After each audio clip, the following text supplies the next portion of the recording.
The following has been brought to you by SJP World Media.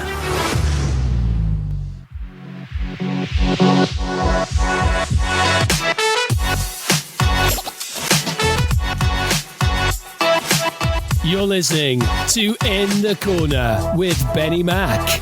Acknowledge me! Unfiltered. Or was it one guy in an office who chose you who's not here anymore and we don't talk about it? Uncensored. This kid is an absolute piece of... Watch your mouth, Michael Cole! And unforgiving. The final boss? Come here. Listen up, Dwayne, you bald fraud! Jeez! Here's the man in the corner, BenNy Mac.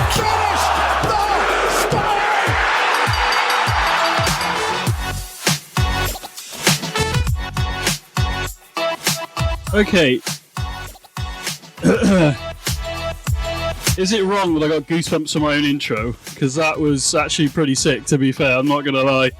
This is, of course, BenNy Mac. Welcome back to In the Corner. Welcome to Mr SJP himself, Size, joining me. And I've also got from across the pond, despite, I don't know, all the charges that Trump's trying to put on us, we finally got hold of him. Mr. Tyler is also joining us here on In the Corner. How you guys doing? I'm doing great. I don't know about you fellas. It's going to be a good time. Thank you for the invite.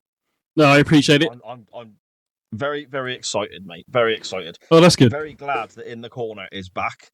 I love it. As I've said on so many shows in the past, I don't watch WWE week to week, so listening to In the Corner fills me in on the bits I miss. So I'm glad it's back, mate. Well, pardon me, I was going to try, so that's a good sign, coughing. Right, a little insight quickly. We had a few technical issues before we started. Everything I seem to touch, when I do Twitch stuff and stuff, it seems to do the same bloody thing. There's always something that isn't working. Even though I set it up perfectly 2 days prior, turn the computer back on, it goes, no, that ain't going to work.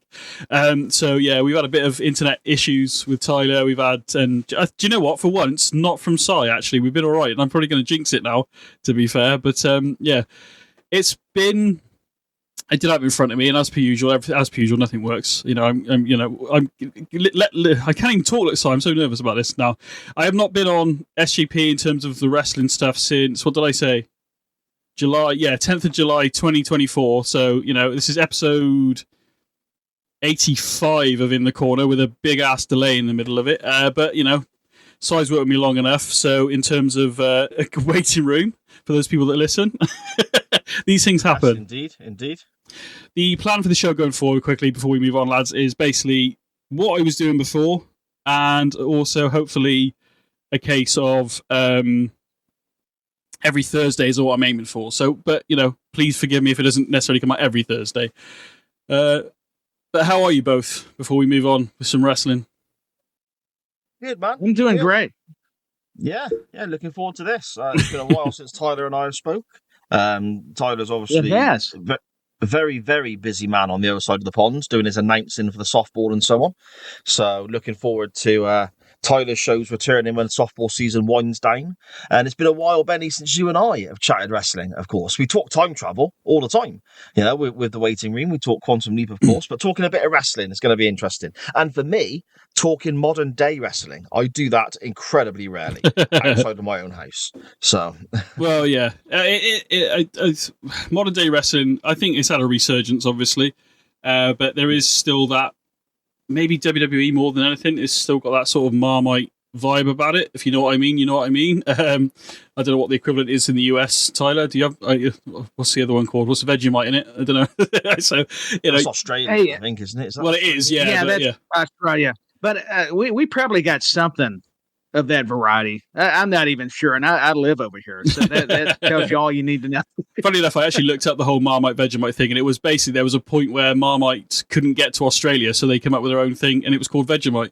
And I did such a sad thing to know. It's just we were wondering what the difference was the other day, and apparently there's not much of a difference other than the name, by the sounds of it. So very true. But if that comes up in a pub quiz, you know everyone's going to want to be on your team now.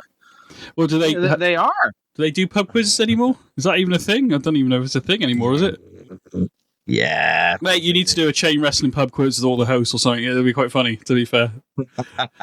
But yeah, so we are not far from WrestleMania. It seemed like a good time to bring the show back. WrestleMania season, obviously. There's been a lot of stuff happening. I want to quickly, hopefully you've both seen it, or at least know of it, is the John Cena Cody promo that happened, not the Raw just gone, the Raw before, when it was in London. Yes.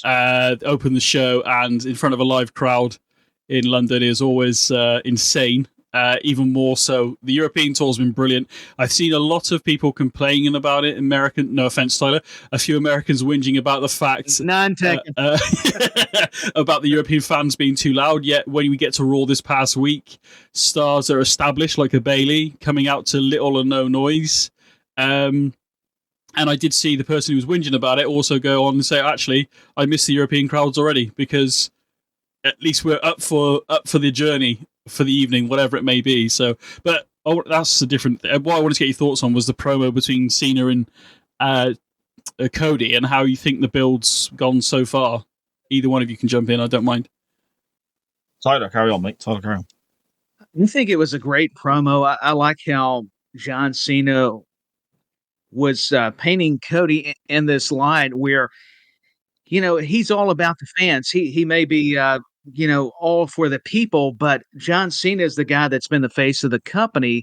And the way Cody turned it around with saying that about Vince not being the guy in the office anymore is true, because let's face it, Cena was the franchise guy and still is in a lot of ways, but now it's the passing of the torch to the American Nightmare, Cody Rhodes. And I just think, I'll be honest with you, gentlemen, I think Cody Rhodes, as good as Cena is on the promos, Cody Rhodes held his own, and I was impressed by that. And that's what you need to build into WrestleMania. And I don't care what people are saying. I love the UK. I've got two guys from England, and I think the world of them. So forget your opinions about the European crowds. I think they're all great, whether they're here in the States or Europe. Rock on. I love London. I wish I was there. What was the British Bulldog saying? I can't do the accent, but what was that sign where he was said I wasn't even there or something like that? I don't know why that's coming to my brain. But, I wish I was there, the opposite. Yeah. But that's really all I've got to say, because it was such a great promo, and it's the way to tell the story and introduce this caliber of a matchup. And I'm all for Cena being bad and Cody being the hero in this scenario. So I'll leave it to you, gentlemen. That's my quick takeaways. That's good. I've missed the Tyler's takes, mate. I have, genuinely, so I appreciate it. Thank you. Cheap plug. I think looking at the whole Cena-Cody build, the way it's been done, from the Rumble, Cena getting eliminated last but one, and then, of course, Elimination Chamber, and little touches, of course, him saying, I don't need to qualify, surely I've done enough, and the fans actually cheering that, but then you look at it and he was getting favours from above and all this sort of stuff. I think it's been a really clever build to Cena's, and I think it's been fantastic between Cena and Cody.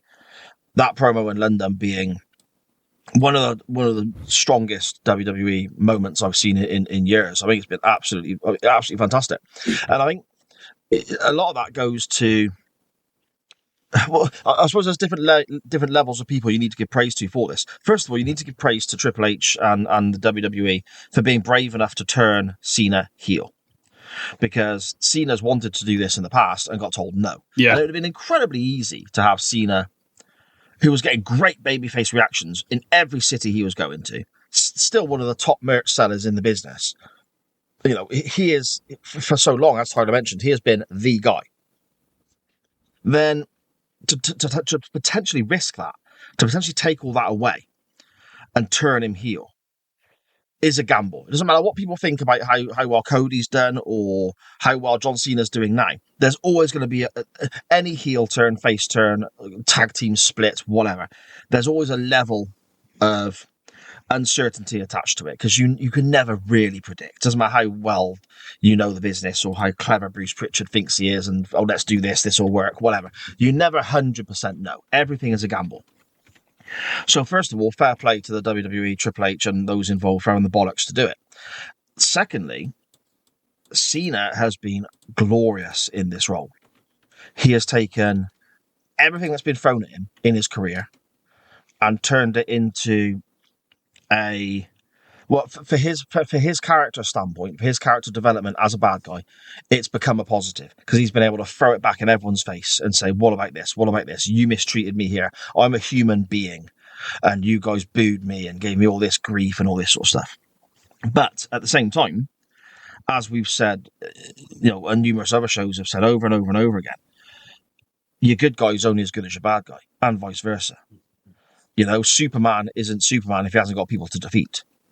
Yeah. Do you know what I mean? Yeah, absolutely. And Cena, as great as he's been with some of his promos, his actions, and his mannerisms, and so on, if you didn't have Cody, who is probably the ultimate white meat proper babyface, the biggest proper babyface we've had in a long, long time. I mean, you go back to as popular as Austin and The Rock were. They blurred the lines. Roman Reigns, by the time of his run coming to an end, obviously by Cody, ironically enough, he was getting a lot of cheers, but he was blurring the line. He was still, some people cheered, some people booed, whatever. Yeah, they were very clever with Roman because they shoved Sammy into that bloodline role. People love Sammy, so by turning on Sammy, it reinforced Roman as a bad guy again, didn't it? So it was, There you go. Cody is probably the closest we've come to having a proper white meat, squeaky clean babyface in bloody hell. The more I think about it, the more where do we go? Back to Bret Hart in 93, probably so. 94. Yeah. I mean, I would think so. Michaels played that role in 95, but it didn't really work. So, and when you're talking about a level of success, Cody's done this he's been champion for a year now. Yeah. So he's been, the year before he was challenger at Mania as well. So he's done this for a couple of years now. When you talk about success, all the numbers go up with Cody. Ticket sales go up. He's one of the top merchandise sellers. Pay-per-view buy rates, when in the countries that still applies to, go up. Viewership on all his clips on YouTube and social media go up and up and up. So he's probably the most successful at it since before Bret Hart, maybe even Hogan.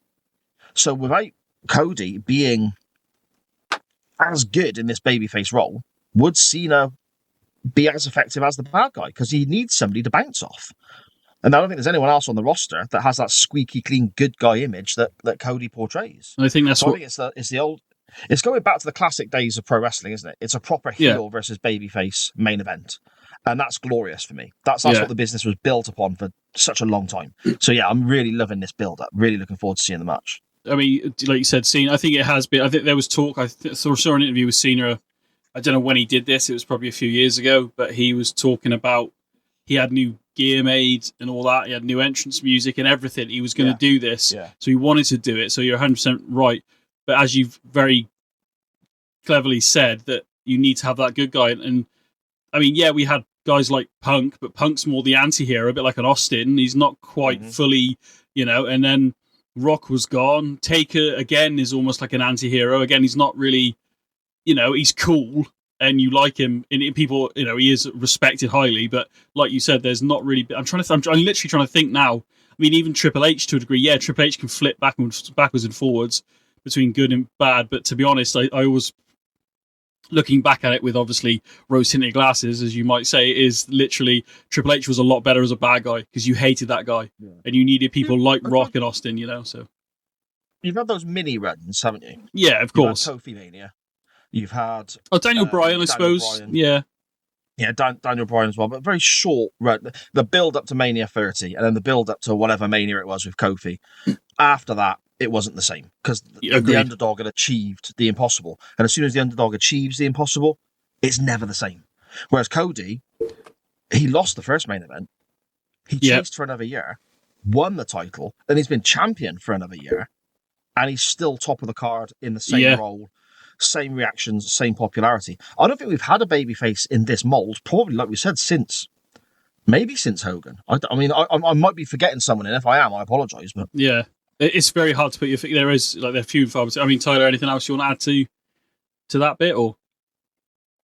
I mean, I agree. I think Sai covered a lot of ground there. I love that Cody is like you mentioned, Si, he's a great hero. I guess think of Hogan and maybe Bruno too, if you go back farther. So yeah, I love the explanation. I mean, you guys are making some valid points about Cody and Cena, because that was the thing. Everybody was a little afraid to turn Cena villain, and now seemed to be a good time. And I love the little nuances. I know you guys probably caught this. I don't think I did when I first saw The Rock take out Cody. Speaking of that sign, BenNy, where it led up to the WrestleMania main events for both nights, where you saw Cena's face on the truck, and Cena would actually come out to help Cody finish his story. So I think they've done a masterful job, and I love how you showed some compliments toward Triple H and the new regime, taking nothing away from what has been done before, but it's bold. It's not an easy thing to do. Turn Cena to be this bad guy after being the hero. But you made such a great observation. He used all his history to make the promos stand out, and Cody was able to one up him, or at least be on an even kill with Cena in the ring. So I just love coming back and joining you guys in wrestling conversation. I don't care if it's modern, if it's old school, if it's music, whatever. These guys, this is what makes SJP World Media and what people are craving more in the corner. So thank you guys. selling some t-shirts there, Tyler. well, hey, I could, we've got plenty of merchandise. Yeah, why not plug it? Yeah, why not? Exactly. I mean, I obviously there's no way, but I think I spoke to you, Si, a couple of weeks ago than to when I was talking about it. I said I wish I was still doing the show when Cena turned, because I was prophesizing that, do you know what? I think Cena might turn. I didn't know how it was going to play out. I didn't know if it was going to play out, but I just had this inkling that maybe they do this. But of course, there's no proof of that. There's no podcast of me talking about that. I said to you before, me and Tyler back during the Cody's first WrestleMania, when he had the first match against Roman, me and Tyler both said, why should Cody beat him now? He ain't going to beat him this year. And then when we led up to the story, because there's a mission statement that Cody laid out when he came back to WWE, was like, this is going to be a heck of a journey. Yeah, all right, it would have been a great journey if he beat Roman the first time round, but to be honest, it was been such more of a interesting. My daughter, I think I said this on the podcast in the past, but my daughter, when he won the title, Cody finally won, tears down her face. I'll never forget that as a dad. It was amazing. It was brilliant. Charlie the same. Charlie's been a huge. Charlie, when she was very little, adored Stardust because of all the bright colours and all this sort of stuff. And then, of course, Cody turns up in New Japan, and we were watching New Japan at the time, so she loved Cody from that. And then AEW started, so she was excited about that. And she's followed Cody's career. Not like a fanatical fan following his career, it just happened to be coincidence that he kept popping up where we were watching.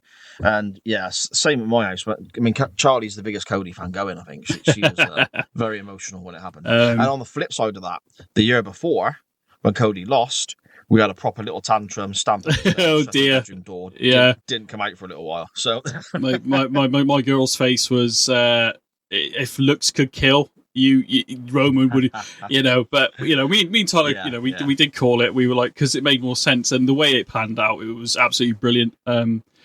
I still love that WrestleMania 40. And I mean, I watched it by myself first because I tend to watch the shows by myself, because the way the content is now.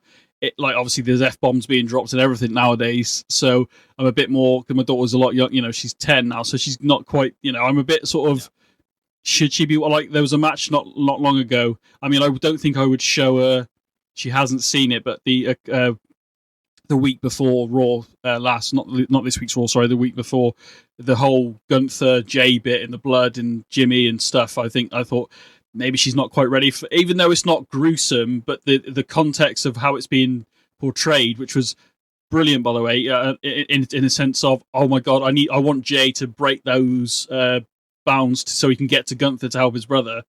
I'm kind of segued here without even realizing it, but basically, I was not overly. Let's just talk about one of the first matches is the World Heavyweight Championship, Jay versus Gunther. I didn't mean to segue like this, but I have. But there we are. I will admit, I have not been. I like Jay. I love the fact that he won the Rumble, but the rivalry has been very one-sided. I would say, from Gunther's point of view, it's not been I mean, I want to see Jay become world champion, of course I do, but I've not been overly invested in the story. But last week with Jimmy being beat up and him being, tied to the rope so he can't get to his brother, and then the promo that Jay cut this past Monday, I don't know if you've seen it, Si. No. Was he came to the ring through the crowd like he normally did, no yeeting. I love the fact that he was serious. He was dressed all in black. He had his yeet glasses on. Got to make some sales somewhere. But he didn't smile. He didn't yeet. Didn't interact with the fans. He got in the ring. And he didn't tell Gunther to shut up, but he might as well have, because the promo that he cut on Gunther, I've always wanted Jay to break out and be a world champion at some point. Is this the time? I have no idea, so we'll get your thoughts on that in a minute. But I absolutely loved the promo that he cut, and even sort of the crowd wanted to yeet after, like the what chant. So every time they say something, they want to yeet. I said this yeet, but he did this little hand gesture. Jay did. It was almost to say sort of like, no, not the time, guys. And he did it a couple of times. Now, don't get me wrong, there's those few people in the crowd that still did it, but generally, I wouldn't say there was a hush in the arena, but it was a lot quieter than what it normally is, and people were listening to what Jay had to say to Gunther. So I would recommend going back and trying to find it. And it was actually, I thought was really done really well, and actually has now made me personally a lot more invested in this World Heavyweight Championship match. That's not to say Jay's not good, and Gunther obviously is Gunther, longest Intercontinental Champion ever.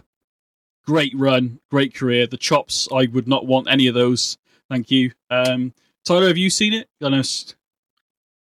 I have seen some of it. I think because I did go back and at least watch highlights of Raw. I got lucky because it has been a busy week for all of us. But I will agree, I was not buying into the match as much as I respect Jey Uso, and I'm happy that he won the Royal Rumble. You're just talking about Gunther. This guy's a machine. I mean, he can brawl. He can go technical. Like you were aforementioning, BenNy, there's a reason why he's been a champion for so long, and why he's been the talk of not just the town but internationally. And I see why he was such a big deal. I think I did not understand the value and importance, the significance of a Gunther. But Jay saying in that promo that he's going to have to ask the Lord for forgiveness, something along those lines, that he'll have to pray that for what he's going to do to Gunther. Finally, you're hearing that emotion, and it took Gunther doing that to his brother Jimmy, beating him, causing him to bleed, ambushing him on the previous episode of Raw, because I was not sold. I'm like, I like Jay, but Gunther is this guy. How are you going to overcome him, even if he makes you believe in certain moments? But I guess that's the magic of pro wrestling, or you can say sports entertainment. So now I'm a lot more invested, to your point, like you were saying, but I had my doubts because I'm like, I don't care who you are. If you're facing Gunther, you talk about a test and a real challenge, no matter who you are. But I expect it's going to be physical. It's going to tell a great story. And I think maybe we'll see some different moves from Jey Uso. He's going to have to alter a little bit. He can't just he's not going to be able to go technical per se. He'll have to be quicker and fly around the ring a little more, obviously. But man, once Gunther chops you or gets a hold of you, you're going to be in trouble. So now I'm a little bit more excited.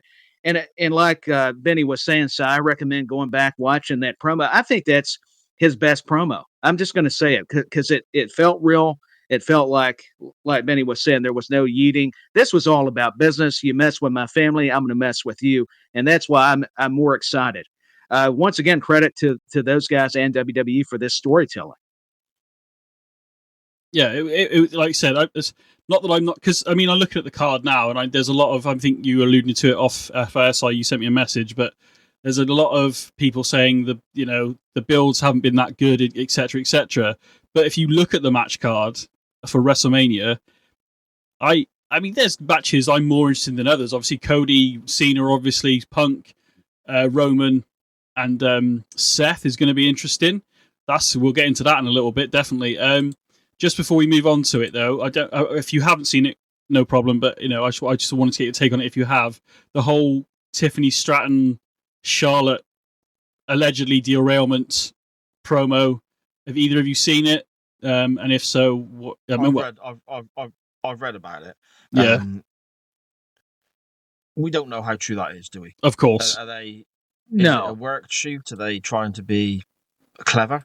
Because I'll be honest, Charlotte Flair, Tiffany Stratton, and we'll come back to Jey Uso, Gunter in a minute, Benny, if you don't mind. Yeah, no problem. But Tiffany Stratton, Charlotte Flair, I'm not arsed about.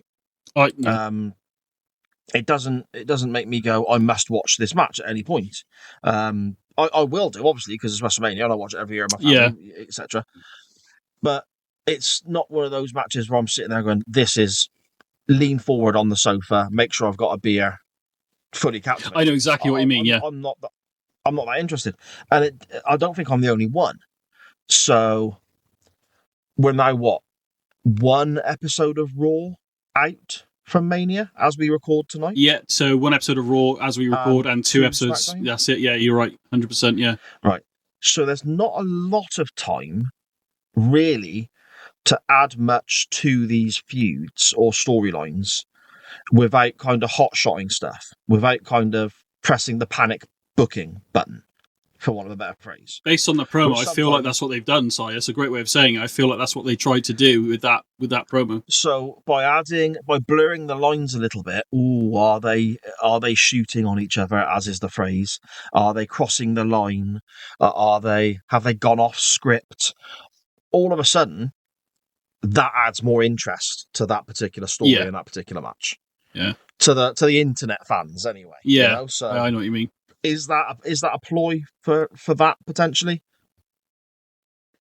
I mean, Charlotte Flair, she's been around the block a few times. Yeah. She's very high up in that. Yeah, she has. Would she go off script? Tiffany Stratton new in her role as women's champion. On of course. Roster. Yeah. Would she be brave enough to go off script and think this could cost me a role? I could get punished. The Shawn Michaels Triple H DX thing was always ask for forgiveness rather than permission. Of course. Yeah. So you got a live microphone, say what you want, and go from there. Yeah. But it's a different era now. I don't think these ladies would be daft enough to go off script with a live microphone like that. I think that's a little bit of a work there to try and get more eyes on what's going on. I could be completely wrong. I've not seen it. I'm just going by what I've read, Yeah. Is it disjointed? It felt disjointed watching it. Is it disjointed because they tried to drop a, lack of a better way of saying it, a pipe bomb? Or was it real because it was so freaking cringy and I don't know. Apparently one of the things I read was that when Tiffany calls Charlotte a Nepo baby, which I had to look up, by the way, because I didn't know what it meant. I didn't. I thought it was whoa, what's this mean? I should preface this. When Charlotte came back in the Rumble and stuff, great to see Charlotte. Obviously, multiple-time world champion. Obviously, we know who her dad is. Blah blah blah. She is accomplished in the ring. She is good in the ring. Somebody who's been in long enough couldn't really deal with it. Was it in London? I think it was in London. It couldn't really deal with the London crowd. And you can hate Logan Paul as much as you like, and I will carry on to, but he seems to know how to handle an angry mob. But then he's had to do that most of his career. Everyone's got different strengths. Of course, yeah. But they do. We referenced Bret Hart earlier on. Yeah. Absolute magician from bell to bell. But apart from that heel run he had in '97, was he that good on the mic? No, so everyone's got different strengths. Of course, yeah, of course. Me personally, I wasn't overly bothered by the fact that Charlotte won the Rumble. That felt very okay. There's other people that could have done something, I think, better. Charlotte, people want to see her. But I'm with you. I'm not fully sold on it. Tiffany Stratton's got a good fan base, which, the whole Tiffy time thing's taken off and she's doing really well. I think I'm probably with you, Si. I think maybe they've tried to do something with it because we're so close to Mania. But what I read was when she said the Nepo baby line, she was apparently the way she said Nepo Queen back to her, whether Tiffany got it wrong and then it fumbled and went off script. I have no idea. Okay. I have no idea. Okay. Apparently, once Charlotte started getting a bit assy towards Tiffany allegedly then took it upon herself to mention the 0-3 divorces and Then, Charlotte with her very unconvincing, why is Kaiser in my DMs? I don't know. So it didn't even seem genuine to me when she said that. So you could be right that it's just let's light the dynamite and see what sticks, type of thing, Tyler. Go on. Sorry, are we saying who we think is going to win? We might as well. You wanted to go back to Jey Uso quickly, so let's do that, and then we can. It's up to you. Yeah. Jey Uso, Gunther. Jey Uso winning the Rumble, fantastic. I love that moment. And then I lost interest very quickly. And I don't necessarily think that's a bad thing to do with Jey Uso himself. I just think there was so much more going on. Cena turning heel, I think, burst the Jey Uso bubble. I think Cena turning heel and the Cena Cody thing has been so good. And then, of course, everyone's wondering what's Punk going to do? What's Rollins going to do? And, of course, what's Roman going to do? They're all bigger stars than Jey Uso. I think his match has kind of been overshadowed by these guys. Of course. Who wins That's that match? That's a great point. Who wins? There's two trains of thought here for me. It's not going to main event either night. It'll be billed as one of your main events, but it's not going to go on last. No, it's not, no. So they can get away with the babyface losing, I feel, because it's not going on last. Yeah. However, if Jey Uso doesn't get the job done now, when? Yeah. That's a big problem for me. I think because he's won the Rumble, he's very popular, he's selling merch. And then he's had these moments of his brother getting battered and this promo, and the build-up now is getting a little bit more serious, closer to match time, which is the right way of doing things. I think this has to be when they pull the trigger, or he may run the risk of losing momentum. I'm not saying that will be the case. You could have a load of shenanigans, you could get cheated out of it, go to a non-finish, whatever. But I'm going to go with Jey Uso just because I think if not now, then when? And if when is not now, it may not work as well. That's where I'm going anyway. What do you boys think? Tyler? I think you're onto something. So I think with Jey, he's got to have a win because Gunther's had his number. I mean, that's what's made this so intriguing and made it more personal with the brutal attacks. And he's frustrating the Usos. And they finally got to get their revenge on this guy that has been decimating them. I mean, he's been the monster of the village, so to speak. I mean, they can't get rid of this big Austrian, and who can blame anybody? He's dominant for a reason, but you finally got to have this underdog in Jey Uso that's got away from Roman Reigns, and you said it, Si. There's so many big stars that are overshadowing Jey Uso. It's almost not fair, but that's why it's so important for him to get this win and to become a world champion. Think of the ways you could do it, and if not, maybe they're going to create another rivalry for Backlash. If he's not successful, maybe they just carry on from that. I'm just thinking of some different ways they could go about the process, but I'm just going to say Jey Uso. As much as I love Gunther, and normally I don't like going against him, I just think Si's onto something. You've got to pull the trigger now. It's got to be Jay's moment, not just with the Royal Rumble. Plus, it would help him with all the stars overshadowing him to have his big moment and be the world champion and to beat Gunther. Think about what an opposition he's been. Yeah, I'm to be honest, once I saw the promo, which I just talked about this past week on Raw, I think you are right. Where does he go from here if he doesn't win the world title? So I'm with you. I think I think that might be the first time in ITC history that we have a unanimous everybody kind of on Jay's side to a degree, but because nothing against Gunther, his run's been average, I would say, as world champion.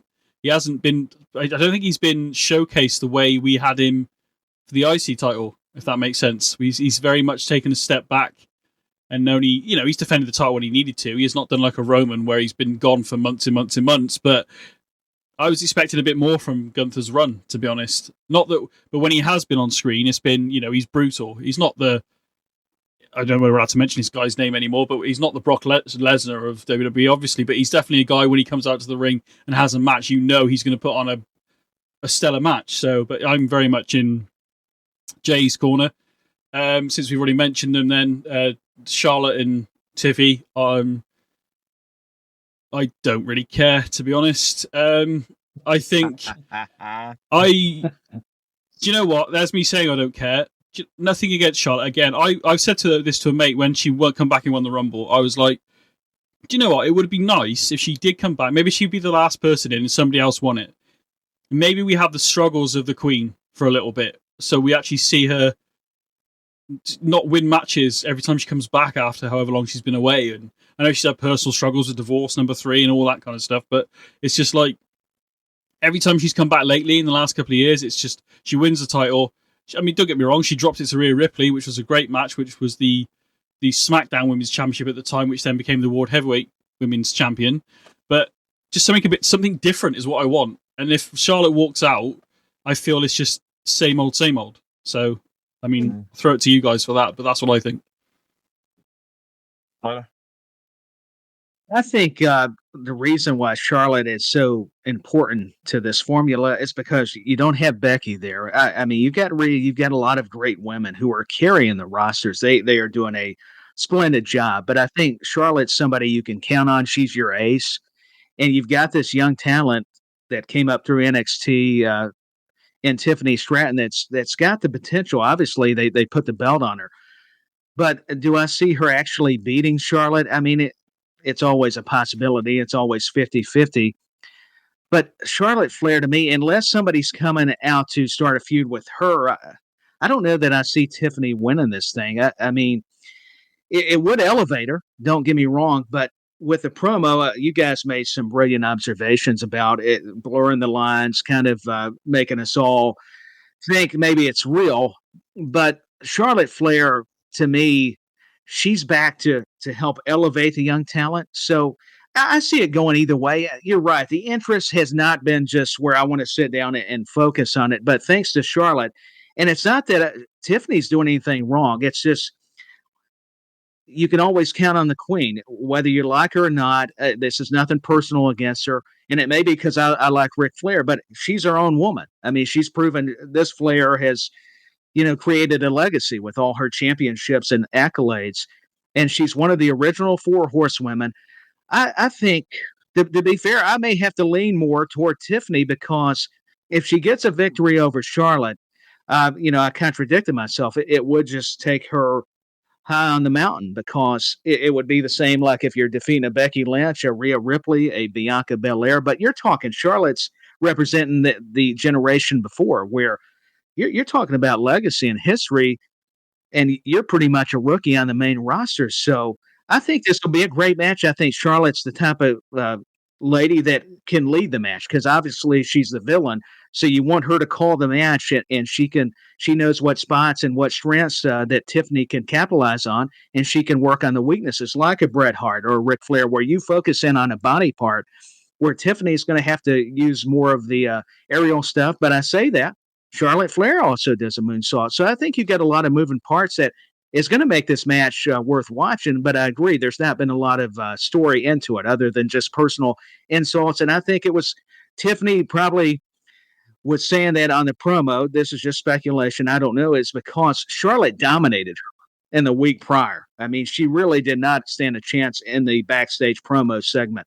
So this was a way for Tiffany. I think she felt like she needed to step up her game, and rightfully so, against Charlotte Flair. And thus why all the jabs, whether kind of worked in shoots or not. I thought it was funny. If you guys, I don't know if you've seen it, but Kaiser, who's actually dating Tiffany Stratton, speaking of Gunther, he I think teased like, something about the DMs or something to that effect. I thought it was very clever. So I know I'm going a little lengthy. Flatter yourself or something on those lines, wasn't it? Yeah, something. Yeah. Thank you, Si. So, that's really my perspective on it.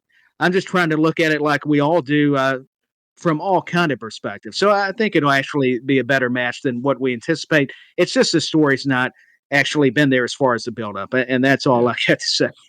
I know I went into the weeds there a little bit. That's all right. I hope, anyway. Again, a lot of these undercard matches, and you'll hear this phrase from me a great deal now as we run through the card. A lot of these undercard matches, I'm very much outside looking in. I don't watch the weekly product as much as I should. I catch up on what I can via Twitter, Facebook, and if something stands out, I'll go back and watch it and so on. So a lot of the undercard matches, I've not followed the build massively. Outside looking in, I don't see how a Charlotte Flair win benefits anyone other than Charlotte Flair.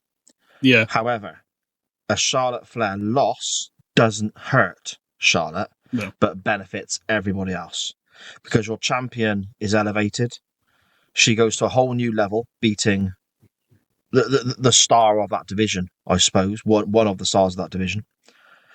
Tiffany Stratton all of a sudden has an extra notch in her belt, so to speak. And Charlotte doesn't really Charlotte's at the same stage in her career, I think, as guys like Punk and Reigns and so on, where they can take a defeat and it doesn't hurt them. And I think that Charlotte losing, so much more can be gained with your champion and the division in general than if Charlotte wins. So I hope for a Tiffany Stratton win. How it's going to go, I can't tell you. Yeah, I can't tell you. I mean, unless Charlotte picks up the title and then Becky Lynch's music hits after the match, then there's, and even then that's a return to. I mean, there's history with Becky and Charlotte, obviously swapping SmackDown and Raw titles a few years ago, where it went off the rails. But I'm up there on with that note. Is where do you go? This is the biggest exactly. Thing yeah, it's something that people, if anyone listens to any time I've spoken about modern day wrestling, when it comes to booking, fantasy booking, looking to the future, try to decipher what they're doing. And of course, I'm nowhere near as clued up as the people who watch every week or the people who are actually booking the show. But Becky Lynch turns up, where'd you go? Charlotte wins, Becky Lynch turns up, where'd you go? Because the next pay-per-view is Backlash. Are you going to have Becky Lynch versus Charlotte Flair? A match that big on a Backlash? No, it's a WrestleMania match. If you're going to do it, it's a WrestleMania match, right? Easily. So then Becky and Charlotte over the title. If it does happen and it does go to a Backlash, which I don't think it will, if that is the situation, what happens to all the younger talent you're trying to build up? Exactly. Because Charlotte Flair's what, 39, 49? And she's got her injury problems. Becky Lynch is effectively a part-timer now. Is that really building for the future when you just invested all this time in Tiffany Stratton? I only throw that in. I only throw that in there if WWE are trying to go for like a cheap sort of Becky's back. Yeah, that's all I mean. I'm not saying it's a good necessarily to see Becky versus Charlotte one more time at a Mania would be awesome. Doesn't even have to be for a title. I think the legacies are there. You don't need that. But I am 100%, like you said, it's all up. It doesn't hurt if Charlotte loses, and I'm up for Tiffy, winning. Tiffany Stratton to win again. Even with this pipe bomb promo, whatever the bloody hell it was meant to be, real or not, it still didn't quite fully sell me on the match, to be honest. Okay. So, but like in terms of, I just want to say quickly because the main events are the main events. They are what they are. The two WrestleMania winners are not in the main events at WrestleMania, which is the whole point of winning the Rumble. A lot of fans have kicked up a fuss about that again. It's kind of hard to compete against Cody, Cena, and a triple threat that's going to main event, which has got Punk, Rollins, and Reigns in it. So, I think it's spot on. I think they've learnt their lesson. And I can throw back to... I know at the end of the show we're going to discuss very briefly our favourite WrestleMania moments, and we've had people tweet yes, we have about their favourite WrestleMania moments, and a lot of people mention Rock Hogan at WrestleMania 18 because it is a fantastic moment. Triple H versus Jericho for the title that went on afterwards massively suffered because of that, because the real main event was Hogan Rock. Yeah. So if you are going to have Jey Uso beat Gunther, do you want him to go on to a dead stadium after Punk, Rollins, and Roman have potentially torn the house down? No, of course not. Really. And like you said, that is a great way of looking at it. If anybody's seen WrestleMania 18 and seen the Rock Hogan match, the crowd response was insane. It was Hogan's first WrestleMania in 9 years, I think. And it was just insane. Last year. So yeah, and then and Triple H's story was great that year. Come back from a torn quad, gone for 8 months, left a heel, came back as a babyface, divorced his fake wife, which is now his real wife, and then went on to Mania to become the undisputed champion. But people, when you look at Mania 18, I mean, I remembered it obviously, but like Come on, we had Austin Scott Hall on that card. Do you remember what happened in that? I know Austin won, but most people talk about Rock and Hogan, and that's no disrespect to anybody on that card, because there were some great matches, but the Rock Hogan just stole the show. So actually, what you said there, so I didn't even think of it that way, to be fair, so I appreciate that. That was, they've learned their lesson, and hopefully at least Triple H knows, because he suffered through it. He had to follow Rock Hogan, so that is a great way of saying it. Yeah. Right, okay, so I don't know how much everybody's clued up. Obviously, you said you've all been watching. Has anybody seen what Chad Gable's been up to in terms of El Grande? He's doing a luchador Mr. American gimmick, isn't he? Yeah, he is. No, it's not Chad Gable. It is. It's not Chad Gable. It is, though. It's not. Come on. I don't know that I'm buying it. Who's going to be Pat McAfee where it's like, that's not Chad Gable. I guess it's Benny Mac, and then I don't know what we're going to do. I'll be Pat McAfee once I figure out that pencil flip that he does, because I can't do it. I'm still working on it.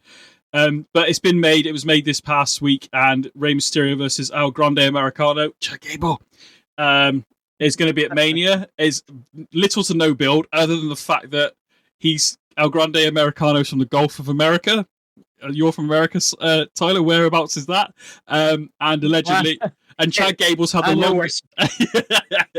Chad Gable's had the longest cold for the last month and not competed, allegedly. And you know, at first I was like, really, but actually, I know it's only a silly little story, if that makes any sense. But at the same time, he is disrespecting luchador wrestling. So Rey Mysterio's taken umbrage of it, obviously, and it's been made for Mania. Rey Mysterio versus El Grande Americano. Obviously you can't see my face, guys, but you can probably hear I'm smiling at this. I'm enjoying it. It's silly. It's a little bit of it's nice to have just that little bit of silliness again. Not stupid, silly, but this still bit of silly. We all know it's Chad Gable. It's like, at least he's a little bit more disguised than Hulk Hogan was when he was Mr. America, brother. So. But yeah, I mean, I don't know what you guys have seen of it. Any thoughts on it at all, Tyler? Or are you enjoyed it? Or I mean, you're smiling, you're laughing at me. I'm assuming, but I'm enjoying it because I'm all about the Gulf of America. I just want to make people mad. Not really. I think it's funny. I think Chad Gable is just.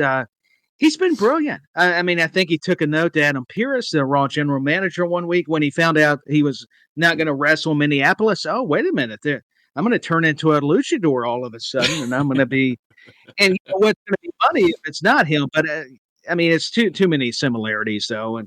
But I love how they're doing it. I mean, you've got to have some comedy with all the seriousness, and Gable is proven his versatility. He's a legit athlete, Olympian, a great wrestler. And yet he's also very comedic. I mean, he's got all the tools. I think he's only got better with it. And with Avi now handing him that whatever it was, foreign object to go in his mask, I thought was a metal plate, wasn't it? A metal plate or something. Yeah, deal. Yeah, to beat Dragon Lee, and then you could tell Rey Mysterio's so aggravated because think of the Lucha Libre history in Mexico, and you got this guy just pretending to be this famous luchador and making up this crazy story. Oh, Gulf of America, the world's greatest luchador, El Grande Americano. I laugh every time, but yet the matches are always entertaining. They're good because you've got some top level performers. So yeah, I don't know, man, who's going to win? That's going to be tough because as much as I like Rey Mysterio, you guys have now got me thinking. I think maybe El Grande Americano needs to win. Because Rey Mysterio has been the guy that's been there, and I know that may make some people mad. Why would you beat Rey Mysterio? But I think I want to be a little bit more of the heel in this scenario. So forgive me. I've always been all nice and stuff. Let me change it up a little bit. How much has Chad Gable been disrespecting the whole luchador thing? Is that the whole point of the story? So Chad Gable's. It all stems from he fought like Dragon Lee, and that's terrible. I've forgotten the new fella. I've forgotten his name. That's terrible. The new luchador, Penta. Jesus Christ! It's because his brother debuted on SmackDown as well. Like the names. It just confused me. I nearly got it wrong there. Penta's been absolutely amazing. I knew nothing about Penta until he came to WWE at all. So the matches he's had. have been epic. You know, the Iron Man of the Rumble, air quotes, even though his both feet touch the floor. But anyway, we'll move on. But basically, every time Chad Gable took on a luchador, Dragon Lee, Penta, whoever, he lost, and he had a luchador problem. So he disappeared for about 2 weeks to go and learn about the how to fight luchadors. Essentially, I don't know who's teaching this. He got the number from Dominic Mysterio, so it could have been a McDonald's for all I know. So now, and all of a sudden, he came back with a cold, and that, again, air quotes. And I can't believe I forgot Penta's name. I'm slapping myself in the face here. So. And then out, a Grande Americano turned up, which the way they did it the first week, it was like, it was you, wasn't it, Chad? No, it wasn't me. They had somebody being arrested behind in the mask, and I'm like, was it him? Even though I know it's him, I'm kind of like, but was it him? It left a bit of thing, but yeah, it's clearly Chad Gable. So, and then I think it was against Dragon Lee not long ago. As they were on the top rope, he pulled Dragon Lee's mask off, which is obviously a big no-no in luchador and stuff like that. So, so yeah, he's been, and now using a steel plate that another wrestler used to help keep his face. I don't know. I'm a bit out of touch with that bit. But he's been disrespecting them and cheating, and which is not really disrespecting, but the mask thing, especially on Dragon Lee, was the. I think I think with these two guys, you've got two guys who can go. You've got two guys who can wrestle. You can put them out there as the opener. You can put them out there in the mid-card, whatever. Give them a good 10, 15 minutes. They're going to have a good match. You're probably going to get a load of shenanigans, aren't you, and silliness. Absolutely, yeah. To me, it's how long do they want this gimmick to go on for? Because if Rey Mysterio beats him, unmasks him at Mania, that's a moment, but the gimmick's over, isn't it? Yeah. So right. I'm with Tyler. It's difficult for me to say. Yeah, I'm with Tyler. I think he needs to win. El Grande needs to win. I think just, imagine you stop Santino being silly after 2 weeks.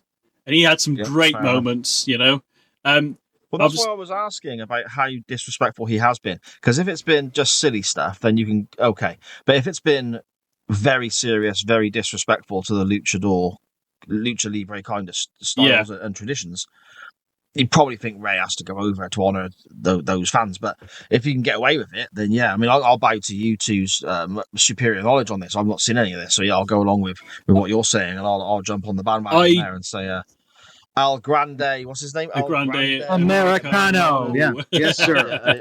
I'll go with him. Yeah. I just think there's more sauce in the bottle for it. I'm not saying Ray shouldn't beat him in the long run. I just think there's more to this. And also they ran like a video package of his history, and it was all in black and white and sepia, and like he's from the Gulf of Mexico. Mate, if you can find it, the Gulf of America, if you can find it online, which I'm sure you can, it's silly. He's been disrespectful enough, I think, that warrants a match with Ray, but also not enough yet that necessarily Ray needs to go over at WrestleMania. So that's just my, but either way, I mean, if he does come out and pulls the mask off, then again, there's, it was you the whole long. So there's still comeuppance to be had there, so either way, really, I think it can work. But like I said, I think there's a bit more sauce in the bottle, to be honest with that. I think it could go a bit further. Okay. I could actually see it. I hope there's a lot of shenanigans. I'm just going to add that real quick. I hope there is. All right. Let's go. We got quite a few matches that we've done that one. Jade Cargill versus Naomi. This has been quite a good story. I don't know how much you know about it, Si. But it turns out Naomi was the person that took out Jade. Very well done. I think this has been quite well done. Yeah. The way they... for me, sorry to interrupt, but for me, there's only one winner. It's Jade Cargill. It's Jade Cargill, yeah, 100%. I don't think we need to talk much about the match, to be fair. Yeah. Tyler, are you in agreement, or are you still turning heel over there?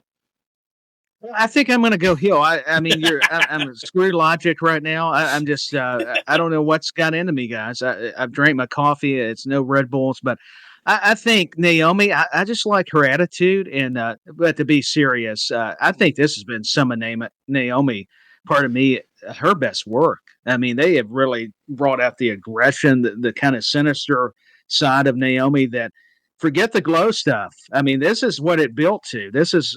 She was such a good babyface. This makes a great heel. I mean, if they can do it well and effectively.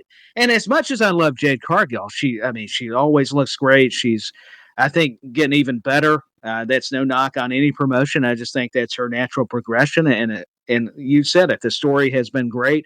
I did not suspect Naomi. I got to be honest, but I'm fine with it. I thought it was well done. But I'm going to break code here, and I'm going Naomi. Nothing against Jade Cargill. I don't want anybody coming after me, but okay. Yeah, I'm throwing a swerve. Not Swerve Strickland. I love Swerve Strickland. Whose house for the AEW people? But I'm going with Naomi. Instead of feel the glow, she's going to feel the pain. But there's going to be some something up her sleeve. Let me tell you. I was just about to say, although I'm with Cy and Jay Cargill, as you were talking, I didn't fall asleep. I'm joking. There was a moment of. I've just realised what happened on Raw. So Bayley had an Intercontinental Championship match against Io Sky. Not Io Sky, sorry. Oh, Jesus. Valkyria. Thank you. Lyra Valkyria. My daughter would be slapping me. She loves Lyra Valkyria. But there was a moment where Bayley didn't want to shake her hand after the match, but then did and they gave her a hug. Naomi and Bayley are obviously have history. Maybe Naomi does win, thanks to maybe Bayley gets involved. That's a pure outside shot from me there, but I was just trying to put these things together. So even though but I'm going to stick with Jade. I actually thought when this initially happened, not initially, as they started to put focus back on it, I was like, I wonder if Belair's turning heel. I wonder if it was actually Belair and was feeling jealous of Jade and blah, blah, blah, because they're very similar. Belair's obviously more established in terms of WWE. I'm not knocking Jade at all.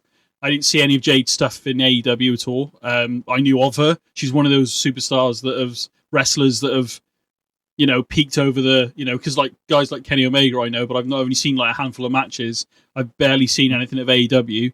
AJ Styles was one back in the day, knew him from TNA a little bit, but when he came to WWE, I knew exactly who he was. So there are men and women that sort of are bigger than the promotion that they're in. You kind of hear about them, and like Joe Hendry, for argument's sake, this guy TNA. Well, I'm assuming he's still TNA World Champion. I don't know, but my point is that there's like you said, there's a story there that with Bayley and Naomi being friends, and Naomi felt jealous of the friendship with Belair and Jade. And Bayley seems to be getting frustrated with not winning.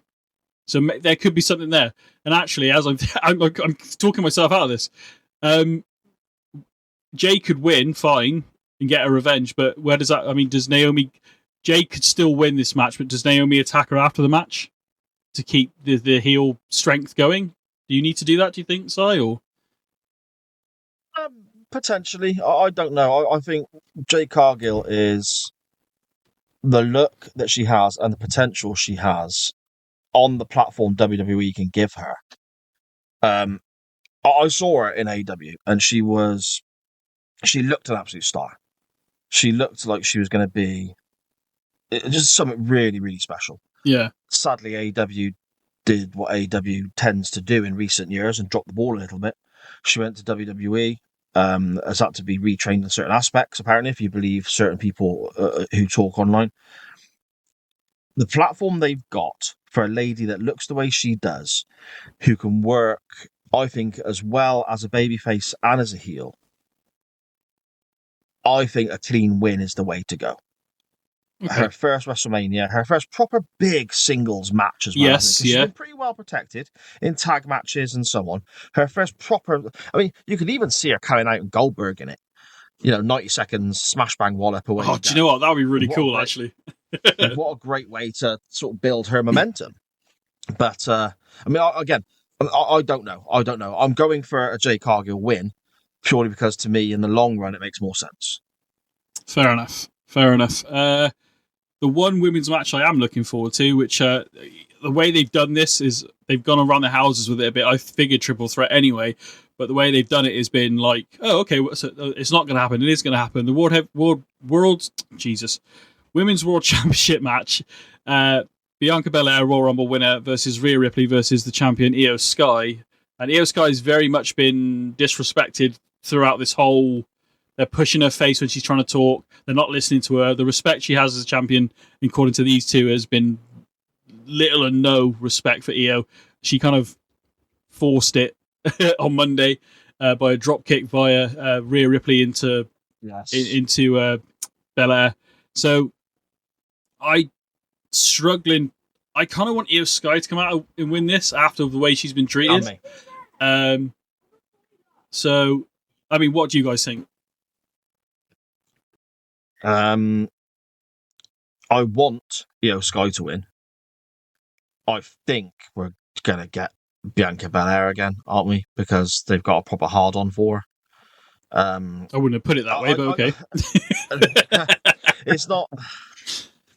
I know I'm going to upset plenty of people with this comment, but I'm not the biggest Bianca Belair fan. I think she's done what she can do now. I think something needs to change. It's been the same thing for a few years now, hasn't it? She's won a couple of Rumbles.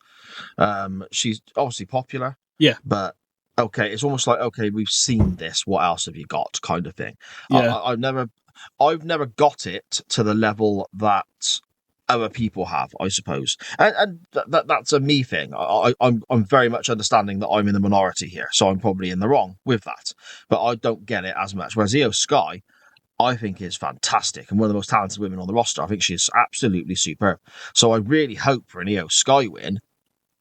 I wonder if we're going to go with Belair again, just because they proper. Really, every opportunity, don't they? So I mean, I want the. Tyler, what do you think? Sorry, Benny. So I was just going to say quickly.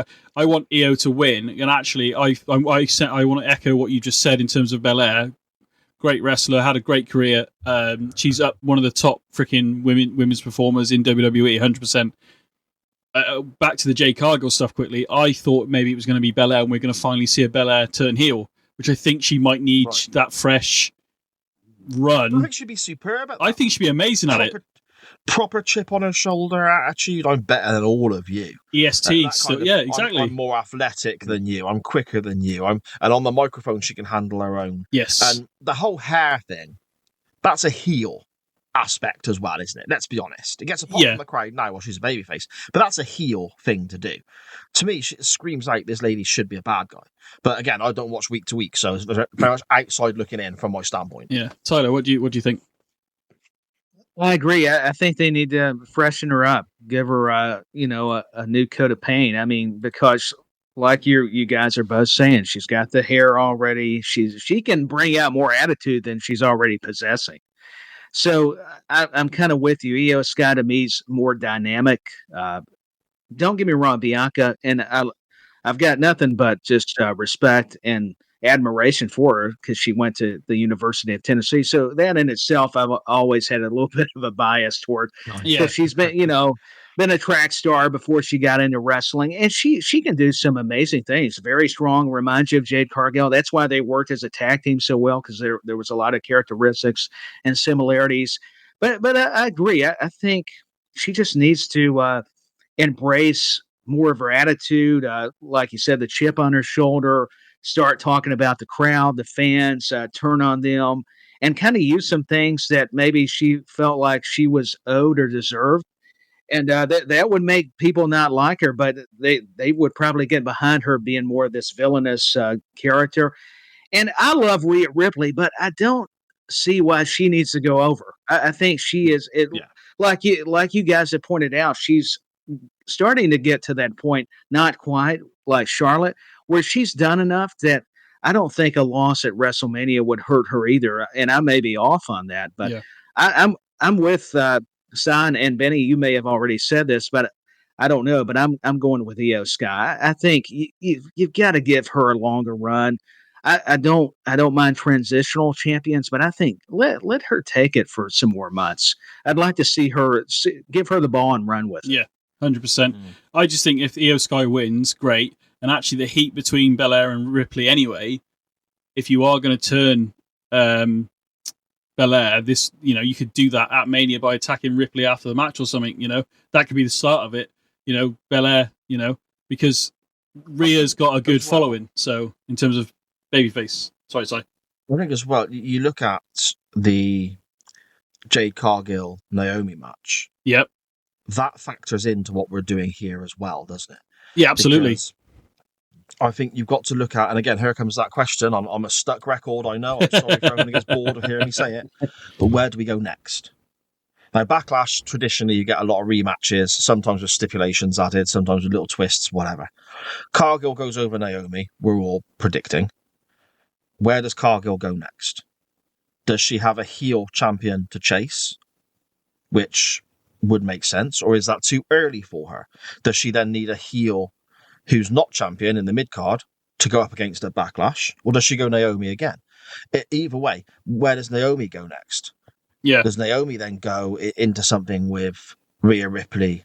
Because that's a good babyface heel dynamic there. There's so many variations of course, you can go with that mix. Whereas when we spoke about Charlotte and Tiffany Stratton, a Charlotte win makes me think, where do we go next? And we haven't really got anywhere. So that's why it sort of makes it easier for me to pick that one. Whereas on this side of the women's roster, for want of a better phrase, it's a bit more, a bit murky, isn't it? A bit more, the waters are muddied a bit more. You can't quite put your finger on it, can you? Yeah, which is a good thing, I think. Unless you put the title on Charlotte and then Jade, like you said, maybe a tad early, but maybe Jade chases after Charlotte, because that would be potentially a good match down the line. But again, crowning Jade Cargill as women's champion. You mentioned it there yourself, BenNy. Is it a bit early? Yeah, possibly. Would this be better suited? She's chasing a heel champion into a SummerSlam, maybe. Again, I don't know. Yeah, that makes sense. No, but that makes perfect sense. You may not watch, but that makes perfect sense for to be maybe by SummerSlam, Jade Cargill's up for a women's championship, world or WWE. So it's interesting. Right, So. And we're not going to necessarily go through, because we're not running out of time, but we wanted to keep the show to a certain length. But I'm just going to throw 2 more matches at you. We are going to do a review show. Sai's going to join me at some point, so is Tyler. We're going to, I can't remember who's doing what. But one of you's doing Saturday with me. One of you's doing, so Saturday will come out on Sunday, and Sunday will come out on Monday. But I can't remember who's doing what. We'll talk about off air. But there's 2. We've got to talk about this last one, but I want to throw this in there quickly. And that's not taking any matches away from anything from the other matches, because I'm actually looking forward to, just very quickly, we won't go too much into it, but there's one I do want to go into. But quickly, United States Championship match, LA Knight versus Jacob Fatu. Who do we think is going to become champion? I got to be honest with you. I love LA Knight, but I'm thinking Jacob Fatu. I like this guy. He's got an aura about him. Yeah, he's athletic. I love him and Strowman from SmackDown. Nothing against Braun, but I didn't think a match with him and Fatu, because normally you book 2 monsters, you're afraid it's not going to be very good. But they made it work, and just LA Knight. He's got the charisma. I love this guy. I've always been a big fan of him since the NWA, and now on this stage with the WWE. But I just think, man, Fatu, he needs something, and I think we're seeing some of the cracks between him and Solo and Tonga, all the other relatives, that he needs a moment. And I think normally I wouldn't say you need to hot shot, but Saz mentioned it. Maybe they should in this instance to give you a surprise. Nobody expects LA Knight to lose. And what do you know, Jacob Fatu? Unless you got interference, unless Strowman or somebody gets involved, or maybe Solo that cost him. That can also be one way to do it, where you protect Knight. But I don't know if Fatu's got this aura about him, man. I like the Samoan werewolf. I've been a big fan before he came, and now that he's on this stage, I'm just behind it. I'm going Fatu. Jacob Fatu has absolutely smashed it since coming to WWE. Again, I didn't know much about him before he came to WWE. I've looked at some of his stuff, but he's absolutely smashed it. Very quickly, 2 ways. I'm pretty much with you on that side. I think, you could do it so Jacob wins the title, and that you can then be like going to Solo, I'm the champion, you're not. You should be following me. More tension. Solo inadvertently costs Jacob the title, causes tension between Solo and Jacob Fatu, which I think that's the way we're going with it. Part of me, I kind of want Jacob to win the US title, because I want LA Knight to start chasing possibly a world championship this year. That's my take on it. How about you, Si? Okay. I think Fatu's going to win. Because similar to how Tyler mentioned, he needs something. He's not at that point in his WWE career where you can take knockback after knockback and still be taken seriously, a couple of months down the line. I think he has to, and I think there's more legs in Fatu as champion going forward. Yeah, with the potential split from other members of his variation of the bloodline and Solo Sikoa and so on. I think that makes the whole the family infighting thing so much more interesting, and there's gold on the line whilst keeping them away from the main event picture. So I think that works quite well. But with regards to LA Knight going on and facing somebody for a world title, I think you're right. I think he's going to fill a role in a way that Sami Zayn did and so on, where he goes on and wrestles for a world title at a pay-per-view, gets a good build-up to that, potentially loses, drops back down into the mid-card. That's where I see LA Knight's future going. I don't see him being a main eventer long-term. In a similar way, I suppose there's only a couple of quick matches to cover, isn't there? But Damian Priest, Drew McIntyre. Yeah. Damian Priest for me is very similar. I don't see Damian Priest going back up into the main event picture anytime soon, but a Drew McIntyre win, which is the way I think that match will go. I think Drew McIntyre then is a challenger potentially for a world champion, whether that's a Jey Uso. Yeah. You know, if Jey Uso wins, you then got your heel challenger and Drew McIntyre for future events. So that, to me, is very similar ilk in matches and the way they could potentially go, I think. Yeah. No, I agree with that, and I agree with the Drew McIntyre thing. LA Knight, I am actually going to call it. I want to see him win the Money in the Bank briefcase this year. Doesn't mean he's going to be. But I still want to see. I want to see him with a world championship on his. I think there is the crowd support there for that, but we'll see. But I'm going to call it that he wins Money in the Bank this year. Should have won it. It's hard to say. He should have probably won it last year, but it is what it is.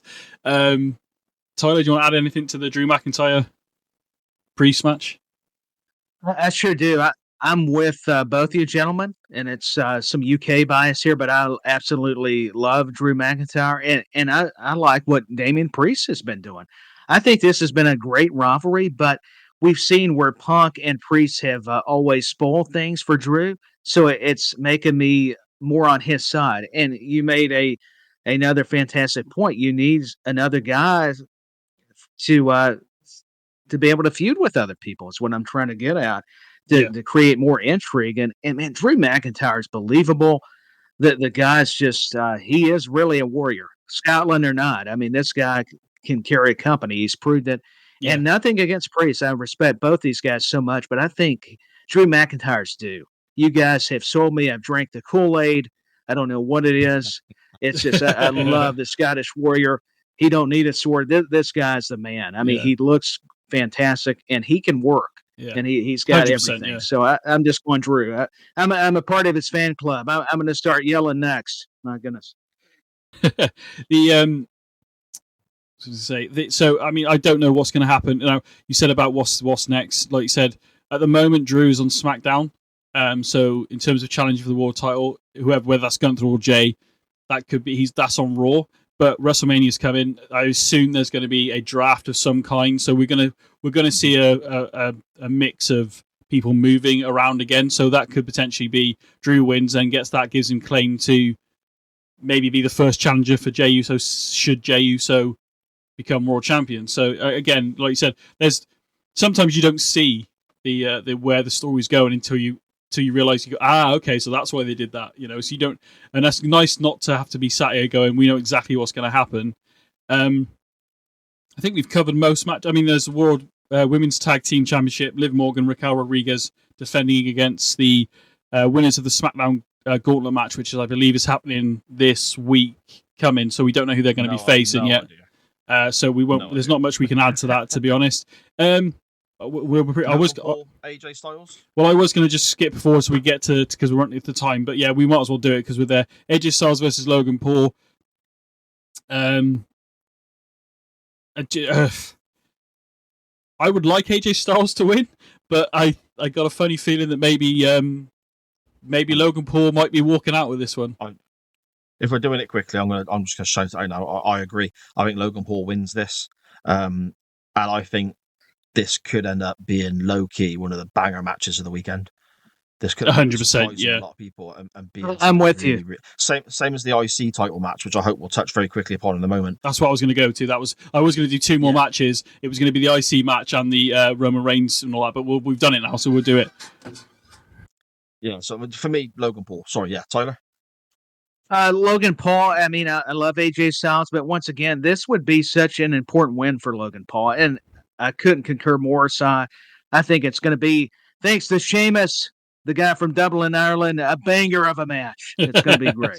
I mean, just you want AJ Styles to win, but I do think Logan Paul's probably going to walk out. Shenanigans, as Mr. Tyler said earlier. But at the same time, I think we said it back when we were doing the show consistently, Tyler, back a year ago, that as much as we're not a massive fan of Logan Paul, let's face it, at this point, you don't have to like him, but he has proven himself in the ring.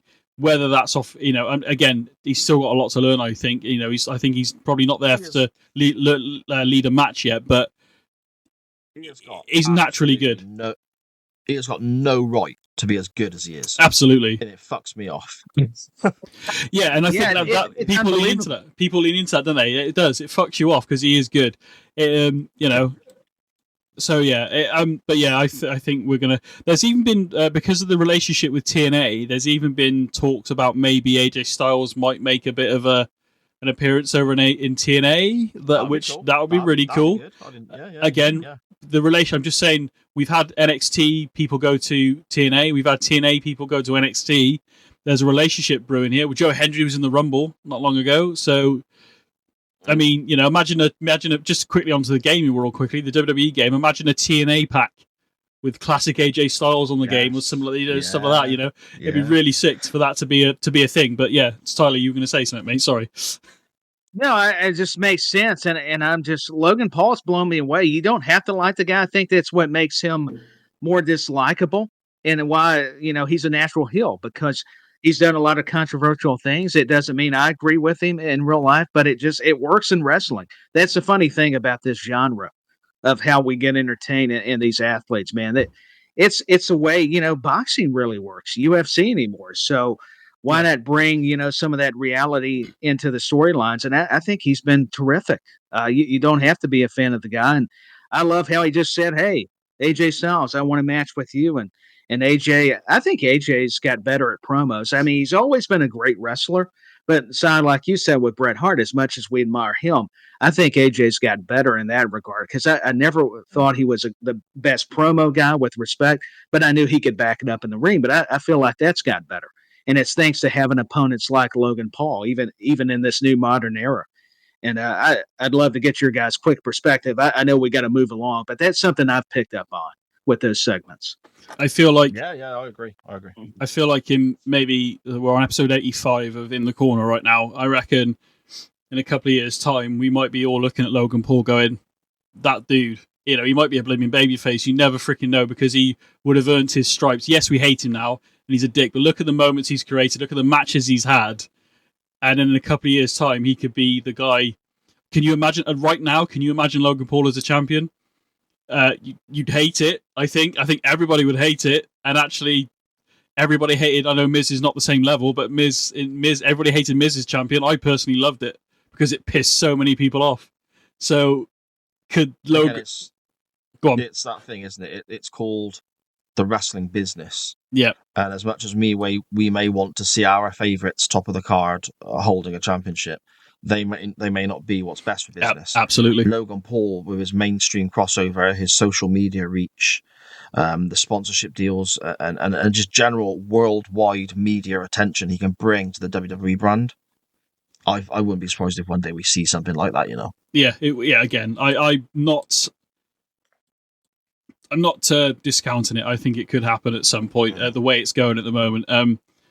Again, there's no way of me proving this. I mean, I'm not going to say I knew Punk would be back in WWE.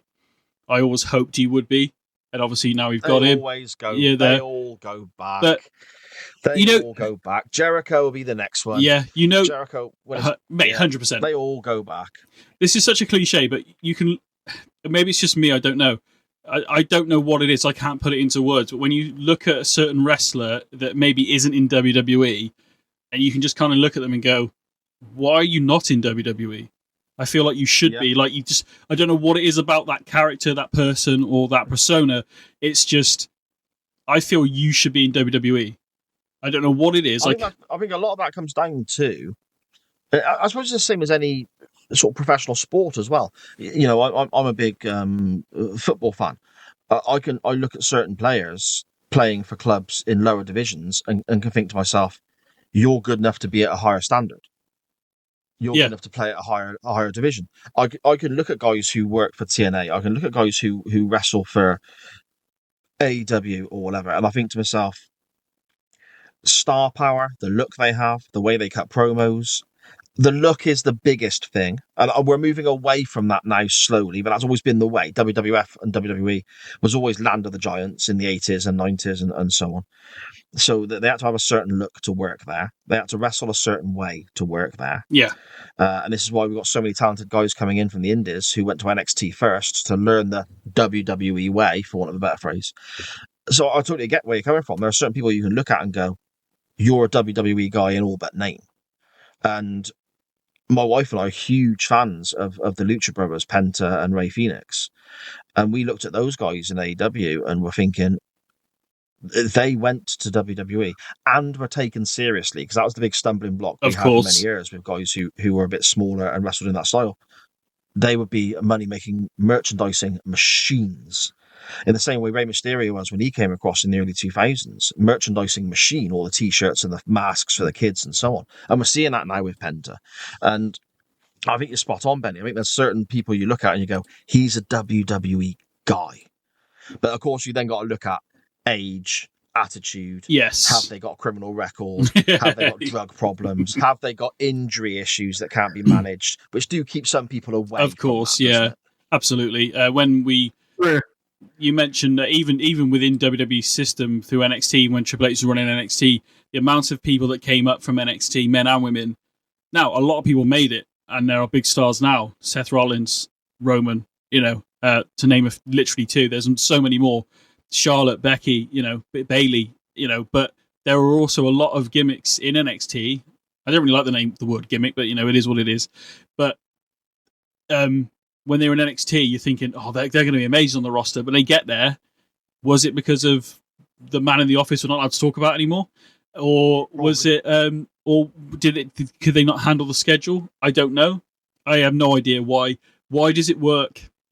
Maybe it just works in that smaller indie style that NXT was when it started, but it doesn't work on the big, I don't really know what, I don't know, like the stable sanity. Eric Young, I know Eric Young, age, to a degree, but like he was still at that point, I think, roughly in his prime when he was in NXT doing sanity and everything, and it just didn't translate to the main roster, and I don't know why. We talk about all the stuff with those individuals. Again, we talk about injury record, of course, style, and all that sort of stuff, of course. But the booking is a huge part of it, and I always look at Adam Cole as a good example of this. Adam Cole on the Indies was fantastic. Adam Cole in Japan was fantastic. He's not very big. He's not ripped. He's great on the microphone, and bell to belly is very good. But he's a smaller guy. Adam Cole in NXT held the NXT World title, and I think elevated the NXT World title, had some fantastic matches, and was the smaller heel who could go, but was also a bit of a chicken shit heel. He had his Undisputed Era guys behind him, almost Four Horsemen-esque or Evolution-esque, I suppose. With that style of booking, Adam Cole went up to had moments on the main roster, didn't work. Adam Cole in AEW, his arrival, glorious, wonderful. Okay, the injuries weren't great. His stuff of MJF aside, which was, blockbuster, main event quality, fantastic promos, it's not worked. Because again, somebody else is booking it. I think the booking with certain guys, some guys come out and they look like Bill Goldberg or Brock Lesnar. They're massive. They smash through guys. It's just fucking wrestling paint by numbers, isn't it? They can just go out and, okay, this is what we're doing. Bang, bang, bang. Make me money. Other guys, I think you need to be a bit more clever with. And I think guys like Cole, you do have to be more clever with. And maybe they didn't get that in certain areas. And that's why they didn't quite work out. Maybe. I'm just guessing. But. Yeah. I was gutted when Adam Cole and Undisputed Era eventually siphoned off. No offense to AEW at all, but I was like, oh god, this was. I feel like WWE missed something. But again, with Triple H at the helm, and he's worked with these people before, and he's made it work with these Undisputed Era and stuff. Maybe they could be something huge in WWE now. But hey Tyler, what are you thinking about? I mean, the only other match we've got to talk about really is the triple threat. But in terms of, we haven't. We haven't picked our winners for Cody. Oh, of course we haven't. No, we know. Of course we haven't. Do you know what? We haven't. So we've got on a bit of a tangent, didn't we? Intercontinental Championship match then quickly. Braun Breaker champion, Penta, Dominic Mysterio, and Finn Balor. Very quickly. There's reasons for this, but it's basically the story that's happening amongst Judgment Day right now, and what potentially could be happening with Finn going forward. Right, Braun retaining, great. Penta getting it, amazing. Finn Balor getting it, okay. I actually kind of want to see Dominic Mysterio. Finn does the work and Dominic Mysterio walks out Intercontinental Champion, because there's a bigger story amongst the Judgment Day going on at the moment that I think will pay off later. So I kind of want to see Dominic Mysterio walk out of Mania, and I cannot believe I'm saying this out loud, because that dude's a dude wipe after you use a dude wipe, apparently. But yeah, I just feel what's the little teases they're doing with Finn. I don't know if you said you don't watch the week to week, so Tyler, I don't know whether you've seen it, but there's been a few little nods to the Demon possibly rearing its head once again. So, and I think Finn will. I don't know whether I feel like maybe Finn is maybe on the verge of switching back over to babyface, face good guy again. But again, I've thought this with other things, and they've with Triple H's era, and then it's gone a completely different direction than I thought it was going to, or a variant. So I don't know, but I kind of want Dominic Mysterio to walk out with the IC title with Liv Morgan there as well, and Rodriguez. To me, it makes sense in terms of the story within the Judgment Day right now. Yeah, I agree. I think with Liv Morgan and Raquel already, making the faces behind Finn's back, because Finn's feeling confident, he's feeling good about himself, and he's won that Intercontinental Championship. He's probably due a title, and everybody knows. I admire Finn Balor's ability. Talk about New Japan Pro Wrestling side with Adam Cole and all the stars they've had. Finn Balor also elevated NXT like Adam Cole. I love what they're doing with Judgment Day. I concur with you, BenNy. And I also like Braun Breaker, though. This one's tough for me because he's so dominant. He's got those Steiner genetics. The guy just keeps progressing and improving in ring. And I love how explosive he is. We all know Penta's credentials. I love that he's getting this stage. So I could see BenNy's scenario with Finn Balor dominating, or at least doing the heavy lifting as far as the work rate, and Dominic ending up being the Intercontinental Champion. But because you can see Braun Breaker and Penta feuding too, regardless of what happens. Maybe they cost each other a chance at retaining or winning an Intercontinental title. So you really could have two rivalries out of this. So either way, I think it'll be great. It's going to be a fun match, and it may steal the show. I think this will steal the. This is my sleeper match. To be honest, I think this will be really good. I agree. Did you pick? I agree. Yeah. Did you pick a winner? Sorry, I can't remember. You didn't, did you? Hard, isn't it? I hope Penta. Penta would be good. Whoever wins it, I think this match will be epic. So, but I'm just saying, storyline wise, I think and again, how you piss people off, Dominic Mysterio being the IC champion and retaining it every week as a Liv or whatever. I think just with Dominic, he's so over as a heel, and he's such a slimy, horrible little bastard, isn't he?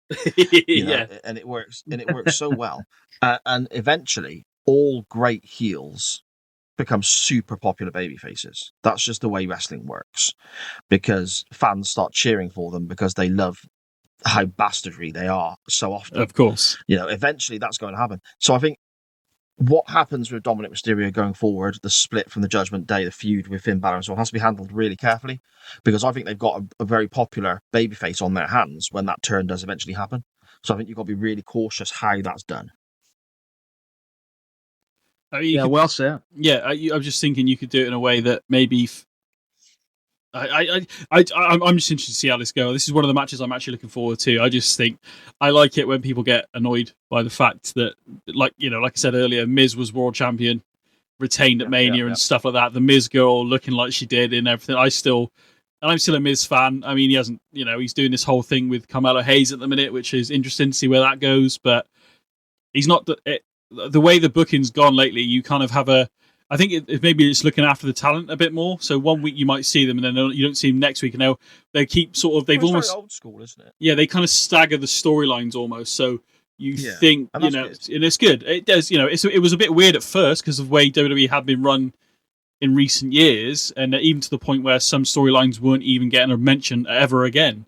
In some cases, like, well, what's happening with that? Oh, nothing, because they've become all of a sudden become friends or something. Really stupid. Like, just at least even give us a match out of it at least. But there we go. Anyway, yeah, I kind of want Dominic Mysterio to walk. I don't know who's going to win, obviously, but I think that'll be.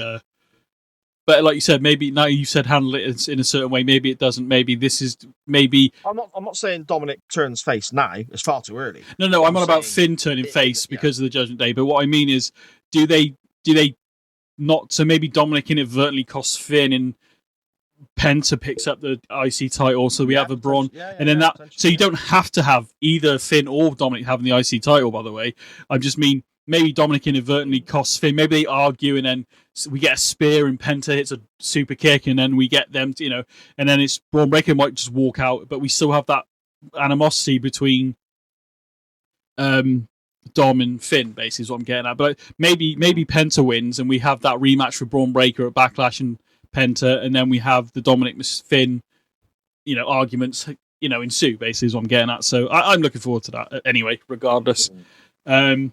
I've already got a theory about I'm assuming this will be Saturday's main event, because what's that? Sorry, Roman, CM Punk, and Seth. I assume this is going to be Saturday's main event. Yeah, from what I've seen, that's going to go on last on Saturday, and Cena Rhodes. Yeah, so should we do our winners for Cena Rhodes and then move on, because we've already covered that, so we can just pick our winners. And then okay, Tyler, I'm going to let you go first on the Cena Rhodes. I'm going to throw you under the bus now. Cena and Rhodes, WWE Championship. Who do you think?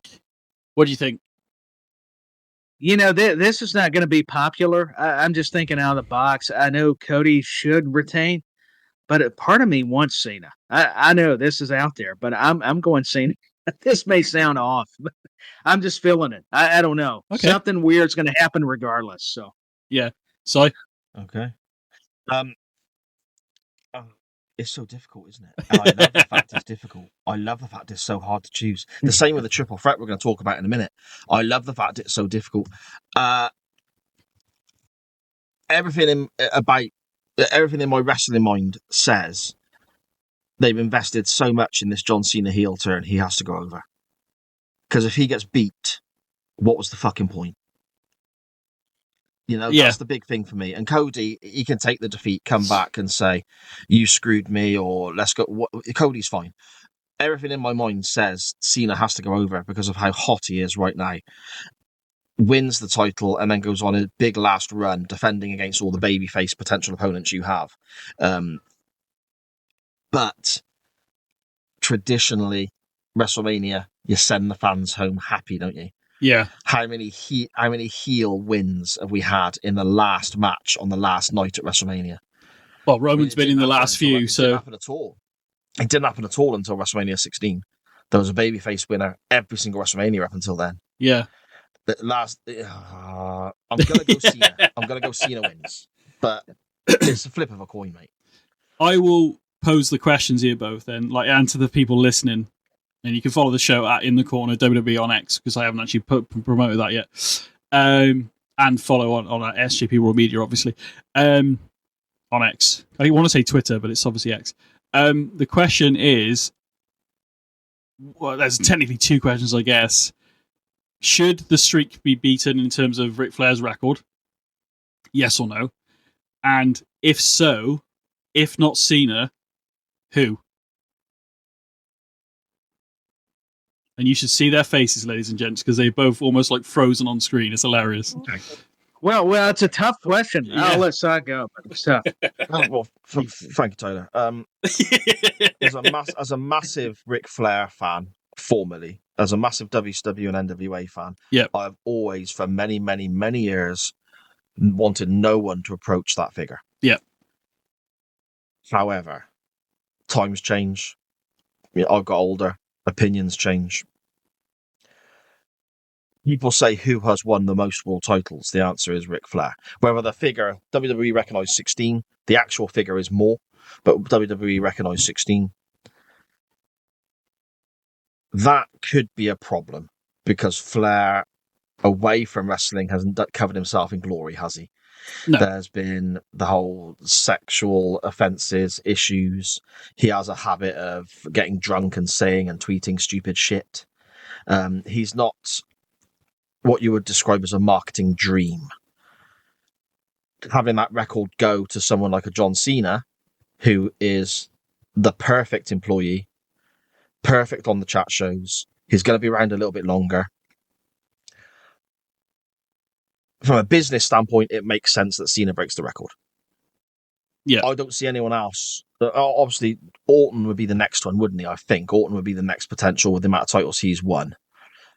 But I think Cena now is right, and I think Cena doing it now should happen, I think. Yeah. I am actually inclined to agree that Cena is probably going to going to happen. Now, you say last year obviously we had Cody win the title and it was a great moment, but look how long it took to get there. It started way before Cody got there. Roman was doing that thing with the Universal title long before Cody came back.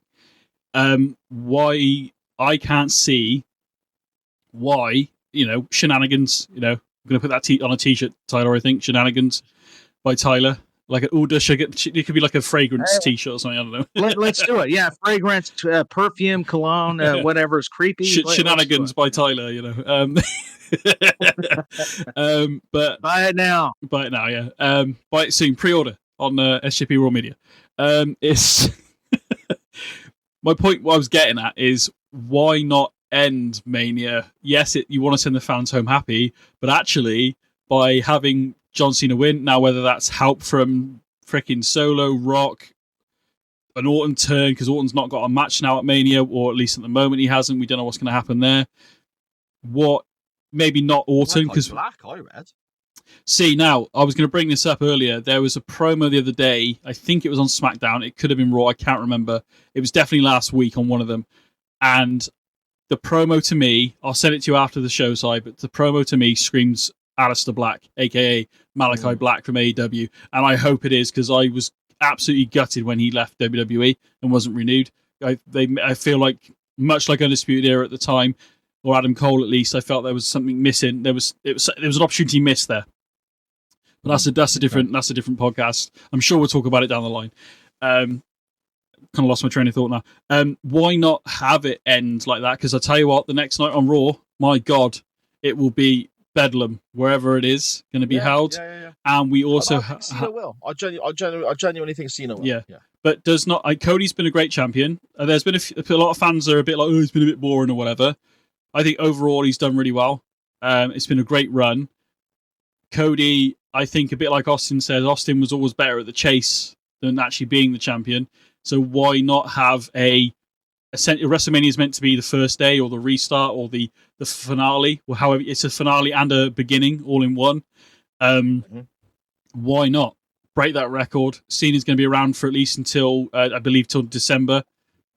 Even if he's not going to wrestle again, you could have him lose. I mean, if you had Cena lose the title the next night, would be a bit cheap, I think. But actually, I think he holds it. If he wins it, he holds it. Yeah, I believe so. And I think lean into that Rock, Hollywood, champagne, bloody limos, helicopters, whatever they want to do with Rock and Cena. Why the fuck not? To be honest, it will be brilliant. Go. Can I just quickly jump in there? Yeah. You mentioned there are people who say Cody's run or Cody as champion has been boring. I think it's really important to remember that the people who say that are those, for those who are listening to the podcast now, they won't be able to see me, but for the benefit of those listening, I'm using little air quotes here, journalists on Twitter who all have Twitter accounts and websites they write for and so on, maybe their own podcasts, and these can go from people our level, below and above, the likes of Dave Meltzer, whoever. They may turn around and go, Cody's been boring, Cody's this, Cody's that, having Cody beat everybody and, whatever. But that's a really, really small percentage of wrestling fans. And this is what's really important to remember.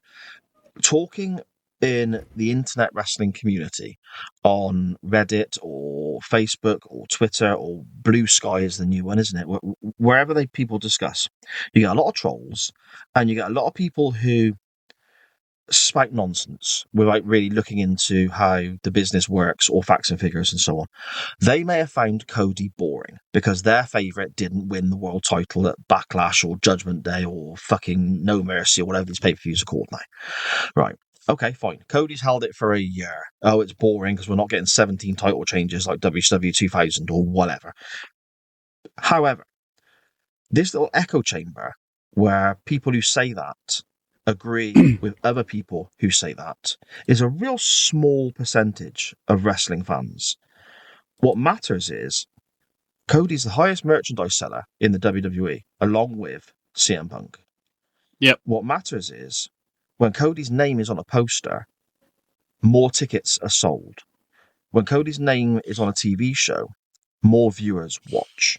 When Cody's name is attached to a media event, so whether that is press conference or whether that is when they came through this country recently, people did shows in the UK, chat shows and kids TV shows like Blue Peter and so on. More people watched. That's the real rhetoric. That's the real benchmark that these people are judged upon, not by Joe Bloggs sat in his pants, shoveling Doritos in his gob in his mum's basement, typing on his laptop, going, "Oh, Cody Rhodes is boring." Well, okay, mate, but when was the last time you bought a ticket to go and see your favourite? When was the last time you bought a T-shirt of your favourite? Doesn't matter. All the kids adore Cody. Cody makes money. Yep. Cody, hand over fist, is making money for WWE. That's all that really matters. And that's why he will remain top of the card, as champion or not. So people saying Cody's reign has been boring, and again, it's probably 2% of the actual wrestling. If you take all wrestling fans in general, those on the internet are such a small minority saying that. And it's an echo chamber where these same people agree with each other over and over and over again. But have a look at the numbers, lads. Do you know what I mean? Yeah. Cody is the guy for a reason. I'm glad you said that. You're preaching a lot of truth. That's something I learned because I was so guilty of just going to like any of these social media platforms and kind of just overanalyzing things. I think we just got to take it at face value and realize that these people that are booking, whether they're making mistakes or not, they know a whole lot more, part of me, than I do. I'll just speak for me on how to run a wrestling promotion. Who am I to say who's popular or not? And if I'm disappointed, then something's working. I want to watch the next week. I mean, that's like any form of entertainment. Yeah, go ahead. We're three guys who are wrestling fans who are going to watch anyway. They've got our money. We're going to watch WrestleMania no matter who's top of the card. And there's people like BenNy, potentially your daughter, my daughter. Next door, there's a couple of young kids who live here who are casual wrestling fans. If their favourite's not on the card, they might not bother. But they've already got our money. So if they piss us off and we sit on Twitter moaning about it, WWE don't care. No, why would they? They've got our money. They've got our money regardless of what they do. Yeah, we exactly. are already going to pay for Netflix. We're already paying for the pay-per-views back in the day when that was the way. They've already got us. It's the others that they want. And Cody brings that in. Yeah, absolutely. So that's why it's important to remember. But sorry, I digress, and I know we're pressed for time, and we got to talk about the triple threat, and of course touch upon Twitter. Yeah, so I apologise, BenNy. We haven't forgot, ladies and gents. Yeah, I appreciate that. And the only thing we'll move along, I was just going to say, listen, it still creates buzz for the company. So there you go. Still talk about it. What did I say earlier? Like, as much as I'm not a fan of Logan Paul, I still want to see him wrestle. As long as I'm not, Dominic's one of the hottest heels in WWE, and he's a little shit and blah blah blah. And I hate him, but at the same time, I kind of like him, But I'm still going to watch. I don't sit there going, "Oh, you're watching because he's on the show." I watch because I want to see him get beat up. I want to see him lose. I want to see him get embarrassed or whatever it may be. Anyway, but yeah, you are 100% right. So Roman Reigns. I've already got a theory on this. I'm going to throw it to you two first, but I've already got a theory on this. Roman Reigns versus Punk, and I'm sure other people have as well, versus Seth Rollins. The way this kind of came all together, what happened at Rumble, I was screaming triple threat in some shape or form. I was hoping for Mania, not necessarily Elimination Chamber. No offense to Elimination Chamber. The way Elimination Chamber was done with Seth and Punk and all that, and it was brilliantly done. And then it led into Cena as well, which then led into Cody being kicked in the nuts and everything. And, here we are. I don't know who wants to go first on this. I have a theory on this, so I'll let you guys give me your thoughts and stuff like that. I will say, hopefully you guys have seen it. The promo from Monday, Seth and Paul Heyman, what Seth had to say. I was kind of already thinking this, and I'm guessing maybe they've either thought this already or they picked up on the internet buzz about it. I don't know. But who do you think is, well, I'm not really sure who's going to win, but I think I do actually based on my theories. But who do you think first, Tyler? This one's a tough one, just like you all were saying. Paul Heyman is so incredible at these kind of promos, and he's one of the key components to making a story great. It takes all of them; they're all equally just as significant, but it takes Paul Heyman, and I think Seth Rollins slapping Paul and trying to bully him a little bit, knowing that he can get Punk to come out there and they're going to fight, and all these emotions are spilling over. And then we see where Rollins was going to curb stomp him on Raw, and then we saw the segment on SmackDown where it's all about favors. CM Punk, his favor, and talking about Louisville, OVW, all the history with Paul Heyman and all the Paul Heyman guys. Well, I don't know what your theory is going to tell, what BenNy or Si, but mine is going to be where I think it's not going to be Punk that goes over or Roman. I don't know what's going to happen. It's so hard to dissect it all, but I wonder if Seth Rollins and Paul Heyman are not somehow in collusion. Maybe Paul's wanting you to think, oh, I'm Punk. I'm going to be in your corner, Roman. I've got you. You're the OTC, but wouldn't it be something if Seth Rollins could be a Paul Heyman guy? Maybe he needs this. Everybody talks about how, Roman and CM Punk, they're all different, their personalities, but there's some similarities because the Shield history, Punk and Rollins don't like each other, but there's always going to be some characteristic that Paul Heyman can cultivate that's where it's going to be some correspondence. So I don't know. I just think it's going to be a heck of a main event. We got three guys plus Heyman. I don't know if anybody's going to interfere or not. But I think, man, Rollins, that may be off kilter, but I wonder if he's not the guy Heyman's got in this. Because remember, it's all about this favor. That's what's got me hooked. What's this favor about? What's the question? What you've just said there, I definitely think that I think Seth Rollins, is going to become a Paul Heyman guy. I really do think that's going to happen. This thing on Monday was meant to make us. I think it was designed for us to start thinking it because of, well, Roman didn't come and help you when the Bloodline put you through a table, Paul. Punk didn't come and help you when this happened, and the Punk did come out and help him that night. Whether this is what WWE want us to think, I have no idea. But Seth Rollins, a Paul Heyman guy, a heel, hell yeah, I'm there for that. That'd be really good. I think that Roman's not going to be full time again, is he? Let's be honest. He's never going to be on TV every week. Paul Heyman's there every week. Yeah. So to me, it makes more sense for him to have something to do every week. So that means siding with a Rollins. Reigns is effectively a babyface now, isn't he? He's so popular. Yeah. Even if he is still portraying a heel character in a way. I totally agree with what you boys are saying. I think it really points towards a Rollins win. Rollins and Heyman stood there looking like a right pair of evil bastards as they escape, and it's the second biggest heist ever after Rollins, cashed in at WrestleMania a few years and all that sort of stuff. Yeah, and you imagine the promos that Heyman would cut on Raw the following night or the week after about Roman, about Punk, and then talking about how Rollins is here every week and putting his guy over. I also think when you look at the three of them, Rollins is the guy that benefits the most from a victory here. Even though to me Rollins is top level, in my opinion, that's just my opinion. To a casual fan, Rollins probably isn't on the same level as a Punk or a Roman Reigns. To somebody who doesn't watch intently like us, to somebody outside looking in, I suppose, Rollins probably isn't on the same level as these household names, CM Punk and Roman Reigns. So Rollins, to me, to a casual audience, probably benefits from a win more than anybody else. Reigns and Punk won't be hurt by a defeat.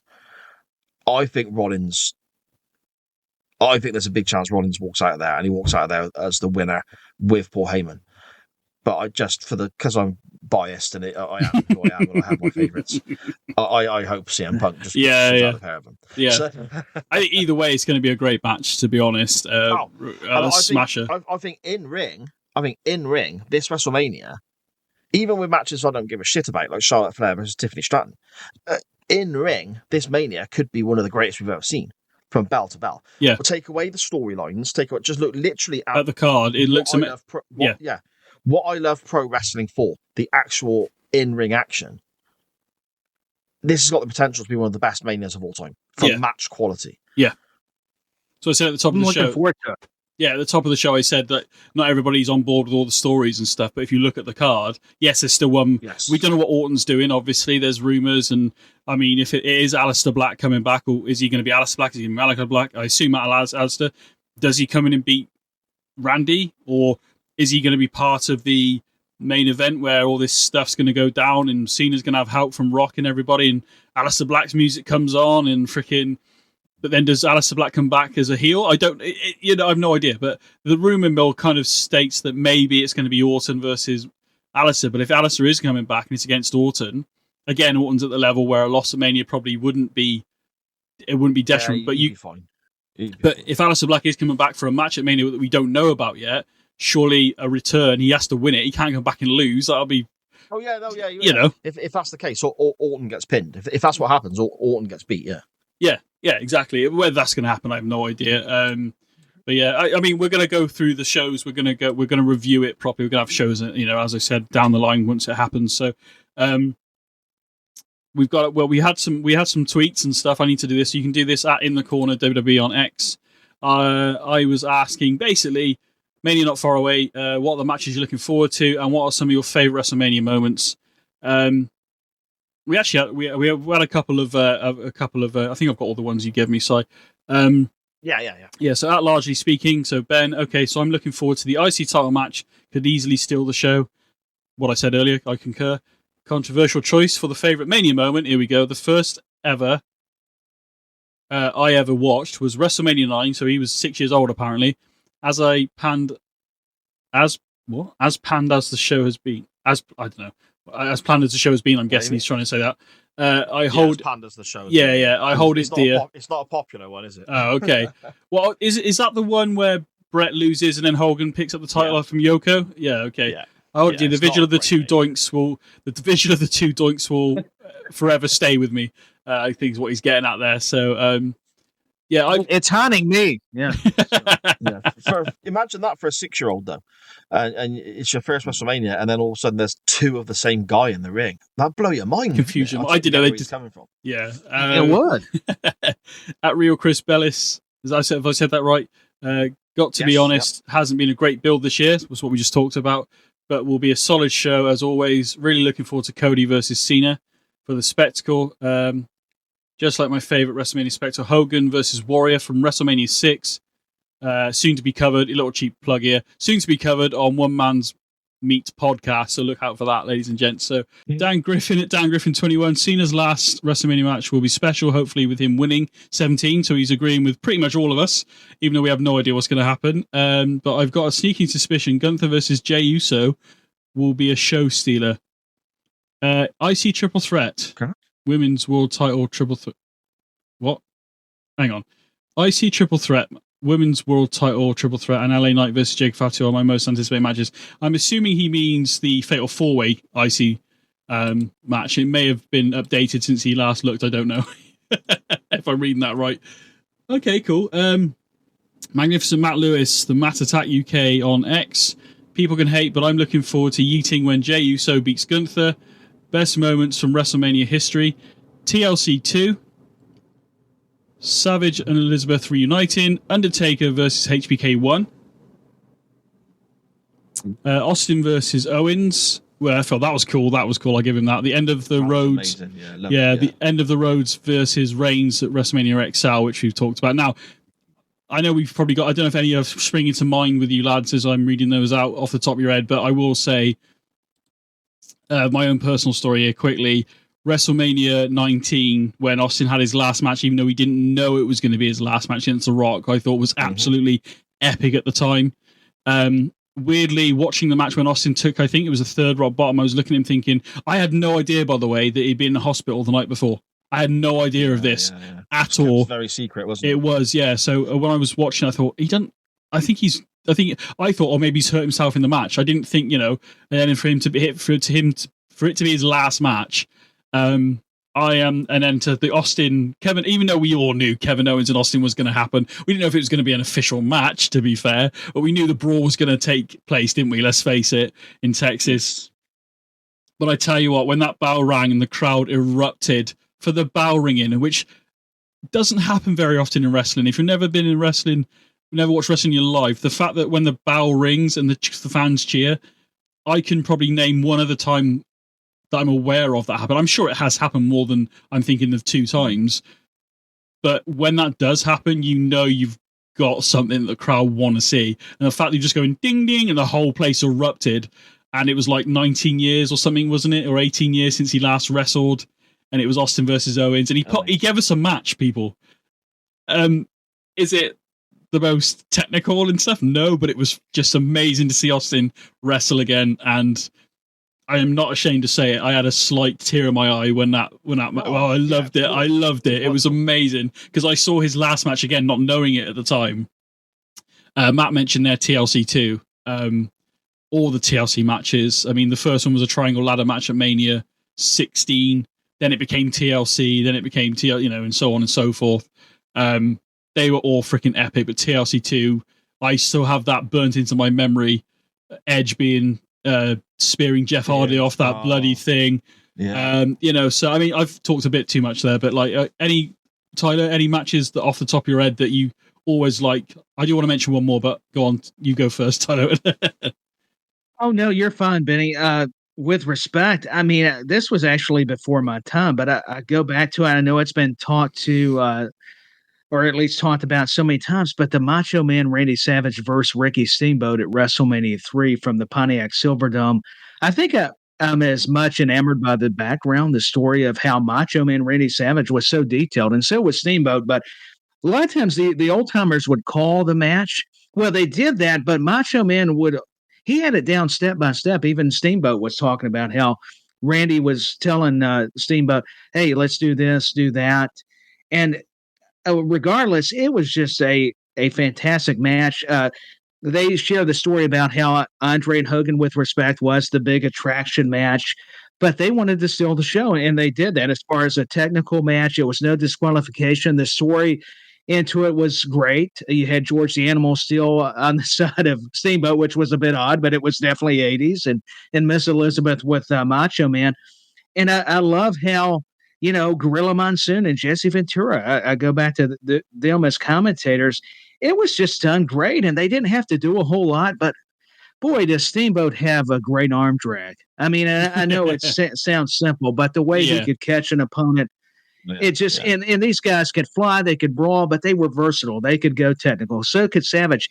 And you forget, and you kind of underestimate how good Savage was even back then. So that always sticks out to me as far as a moment or a match per se with WrestleMania, is that Steamboat Savage match for the IC title, and Steamboat becomes the Intercontinental Champion. No disqualification too.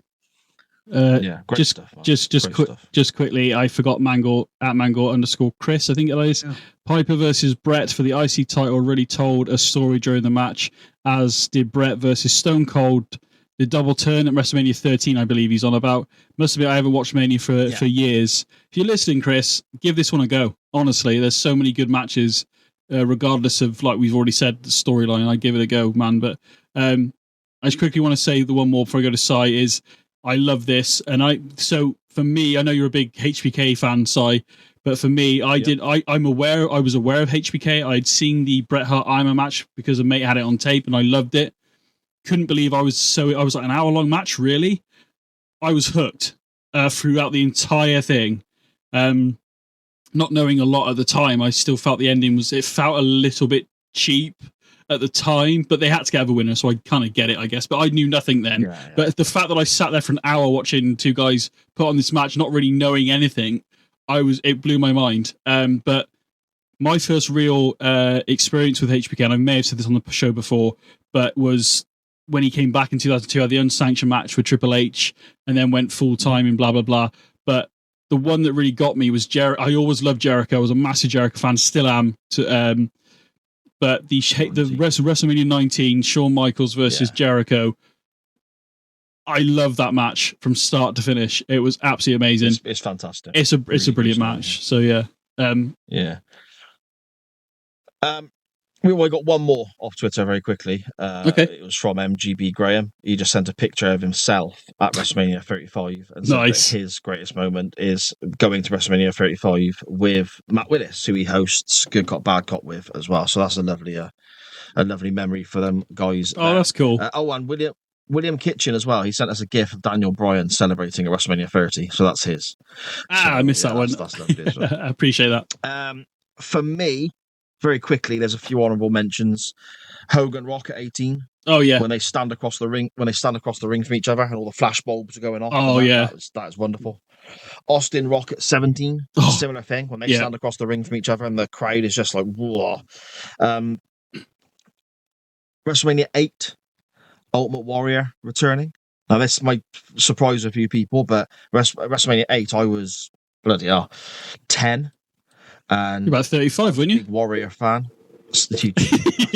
I was a big Warrior fan as a kid. Obviously, now as a grown up, I've changed my mind a little bit about that. But as a kid, this guy was wonderful. Of course, Hogan getting beaten up, and then his music hits, and you even have Gorilla Monsoon on commentary saying, "Hang on, that's the Warriors' music," and it was just a great moment because he'd been away for a little while. Both HBK Taker matches. The first one was the best match out of the two. The second one, the drama for seeing Shawn retire as a Shawn guy, you know. I'm amazed nobody said the end of the Undertaker's streak. I thought that would be mentioned quite a few times. That was quite a big one, wasn't it? I mean, that's surprising. I could sit here for another hour talking about WrestleMania matches, to be honest, man. But, you know. There's two that really stand out for me, though. From a personal standpoint, Shawn Michaels, just before he delivers the super kick to Ric Flair, "I'm sorry, I love you." Yeah. Why? What a moment. That story going in, the match itself, as close to wrestling perfection when it comes to storytelling, I think, as you can get. And I think again, we come back to it, there's two words that are important in the name of it, isn't there? Wrestling business, from a business standpoint, from the spectacle and so on. Hogan slamming Andre at WrestleMania 3. Yeah. I mean, that's the first real, proper WrestleMania moment. And I think that's the moment when WrestleMania became the spectacle it is, as opposed to being a wrestling show. It became a multi-media extravaganza that everyone had to watch. And WrestleMania 3 was the biggest show of its kind at the time. And that moment, Andre actually getting beat and body slammed, was huge, I think. So, yeah, those are the ones for me, yeah. No, I agree. As I said, I was just saying, like, we could literally go for another 2 hours probably talking about Mania matches. So many more that I haven't mentioned, but, you know. We can't, I'm hungry. Yeah, exactly. That's my point. That was my point. Guys, so, yeah, the show's going to be back. We're going to do some specials. We're going to do the WrestleMania, reviews. I'm hoping to get them recorded, on the Sunday for the Saturday and the Sunday for the Monday, or the Monday for whatever. Either way, we're going to be reviewing the two nights and Sai's going to come back and help me out with that, and so is Tyler. I forgot on which way we're doing it, but one of them will be back at some point. Monday, I think, aren't I? So you're doing the Sunday, and then Tyler's doing the Saturday for the Sunday. Okay, yeah, cool. I'm doing Saturday for the Sunday. Okay, yes. Cool. Yeah. So what we'll do is we'll record them after Mania, and literally I'll release them as soon as I can, straight away. But on a regular basis, the show will be back on a Thursday. Tyler, let us know where we can find yourself, what you're doing, what you're up to, your Twitter handle, and everything like that as we wind down the show here. Well, thanks for having me first off, and you can find me at Dustin Tyler 86 or at Dustin Tyler 86. It's I don't get on Twitter as much. I do enough to retweet about the SJP World Media and shows like In the Corner. Don't forget DDP Productions, thanks to SJP World Media in association with this brilliant network. It's still going. I've had to take a hiatus because I'm doing the softball announcing, as Sai has pointed out. So it keeps me busy. I'm happy to do that. but I do miss getting a chance to catch up with some mates. I know that sounds weird coming from me being over here in the States, but over across the pond in the UK, and anytime I get a chance to talk to Sire BenNy or both of them or anybody on the network, it's an honor. It's just I've been so it's just been a privilege to be on here. So thank you guys, and you can just find everything at SJP World Media. If nothing else, it's covered there. So thank you again for having me. So same thing, basically. I appreciate both of you coming on and helping me out. It's kind of a mammoth first episode back after nearly a year, which I expected it to be. I'm not going to lie, but we are going to, obviously, I'm going to try and do the weekly thing. When I can, I'll do extra, but like I said, every Thursday. But so where can we, obviously we know at SJP Raw Media, but what else are you up to? What can you tell us and what's coming? Yeah, sure. Well, the network is, as always, firing away, getting plenty of content and shows out there for everybody. SJP World Media, we cover pro wrestling, we cover TV, we cover music, we cover all sorts of stuff. So make sure you're finding and following the network on all the platforms you can. So that's Facebook, Twitter, X, Blue Sky. And then all your podcast player platforms and providers, Spotify, Apple, all these wonderful places, and some pretty shit ones as well by searching at SJP World Media. And again, like I said, we got the Doctor Who pod that I do there with our friend Dan Griffin, which is always good fun. The Waiting Room, of course, looking at Quantum Leap with BenNy as well, which is always good fun as well. We've got some episodes in the bank of that. That's going to be coming back very, very soon.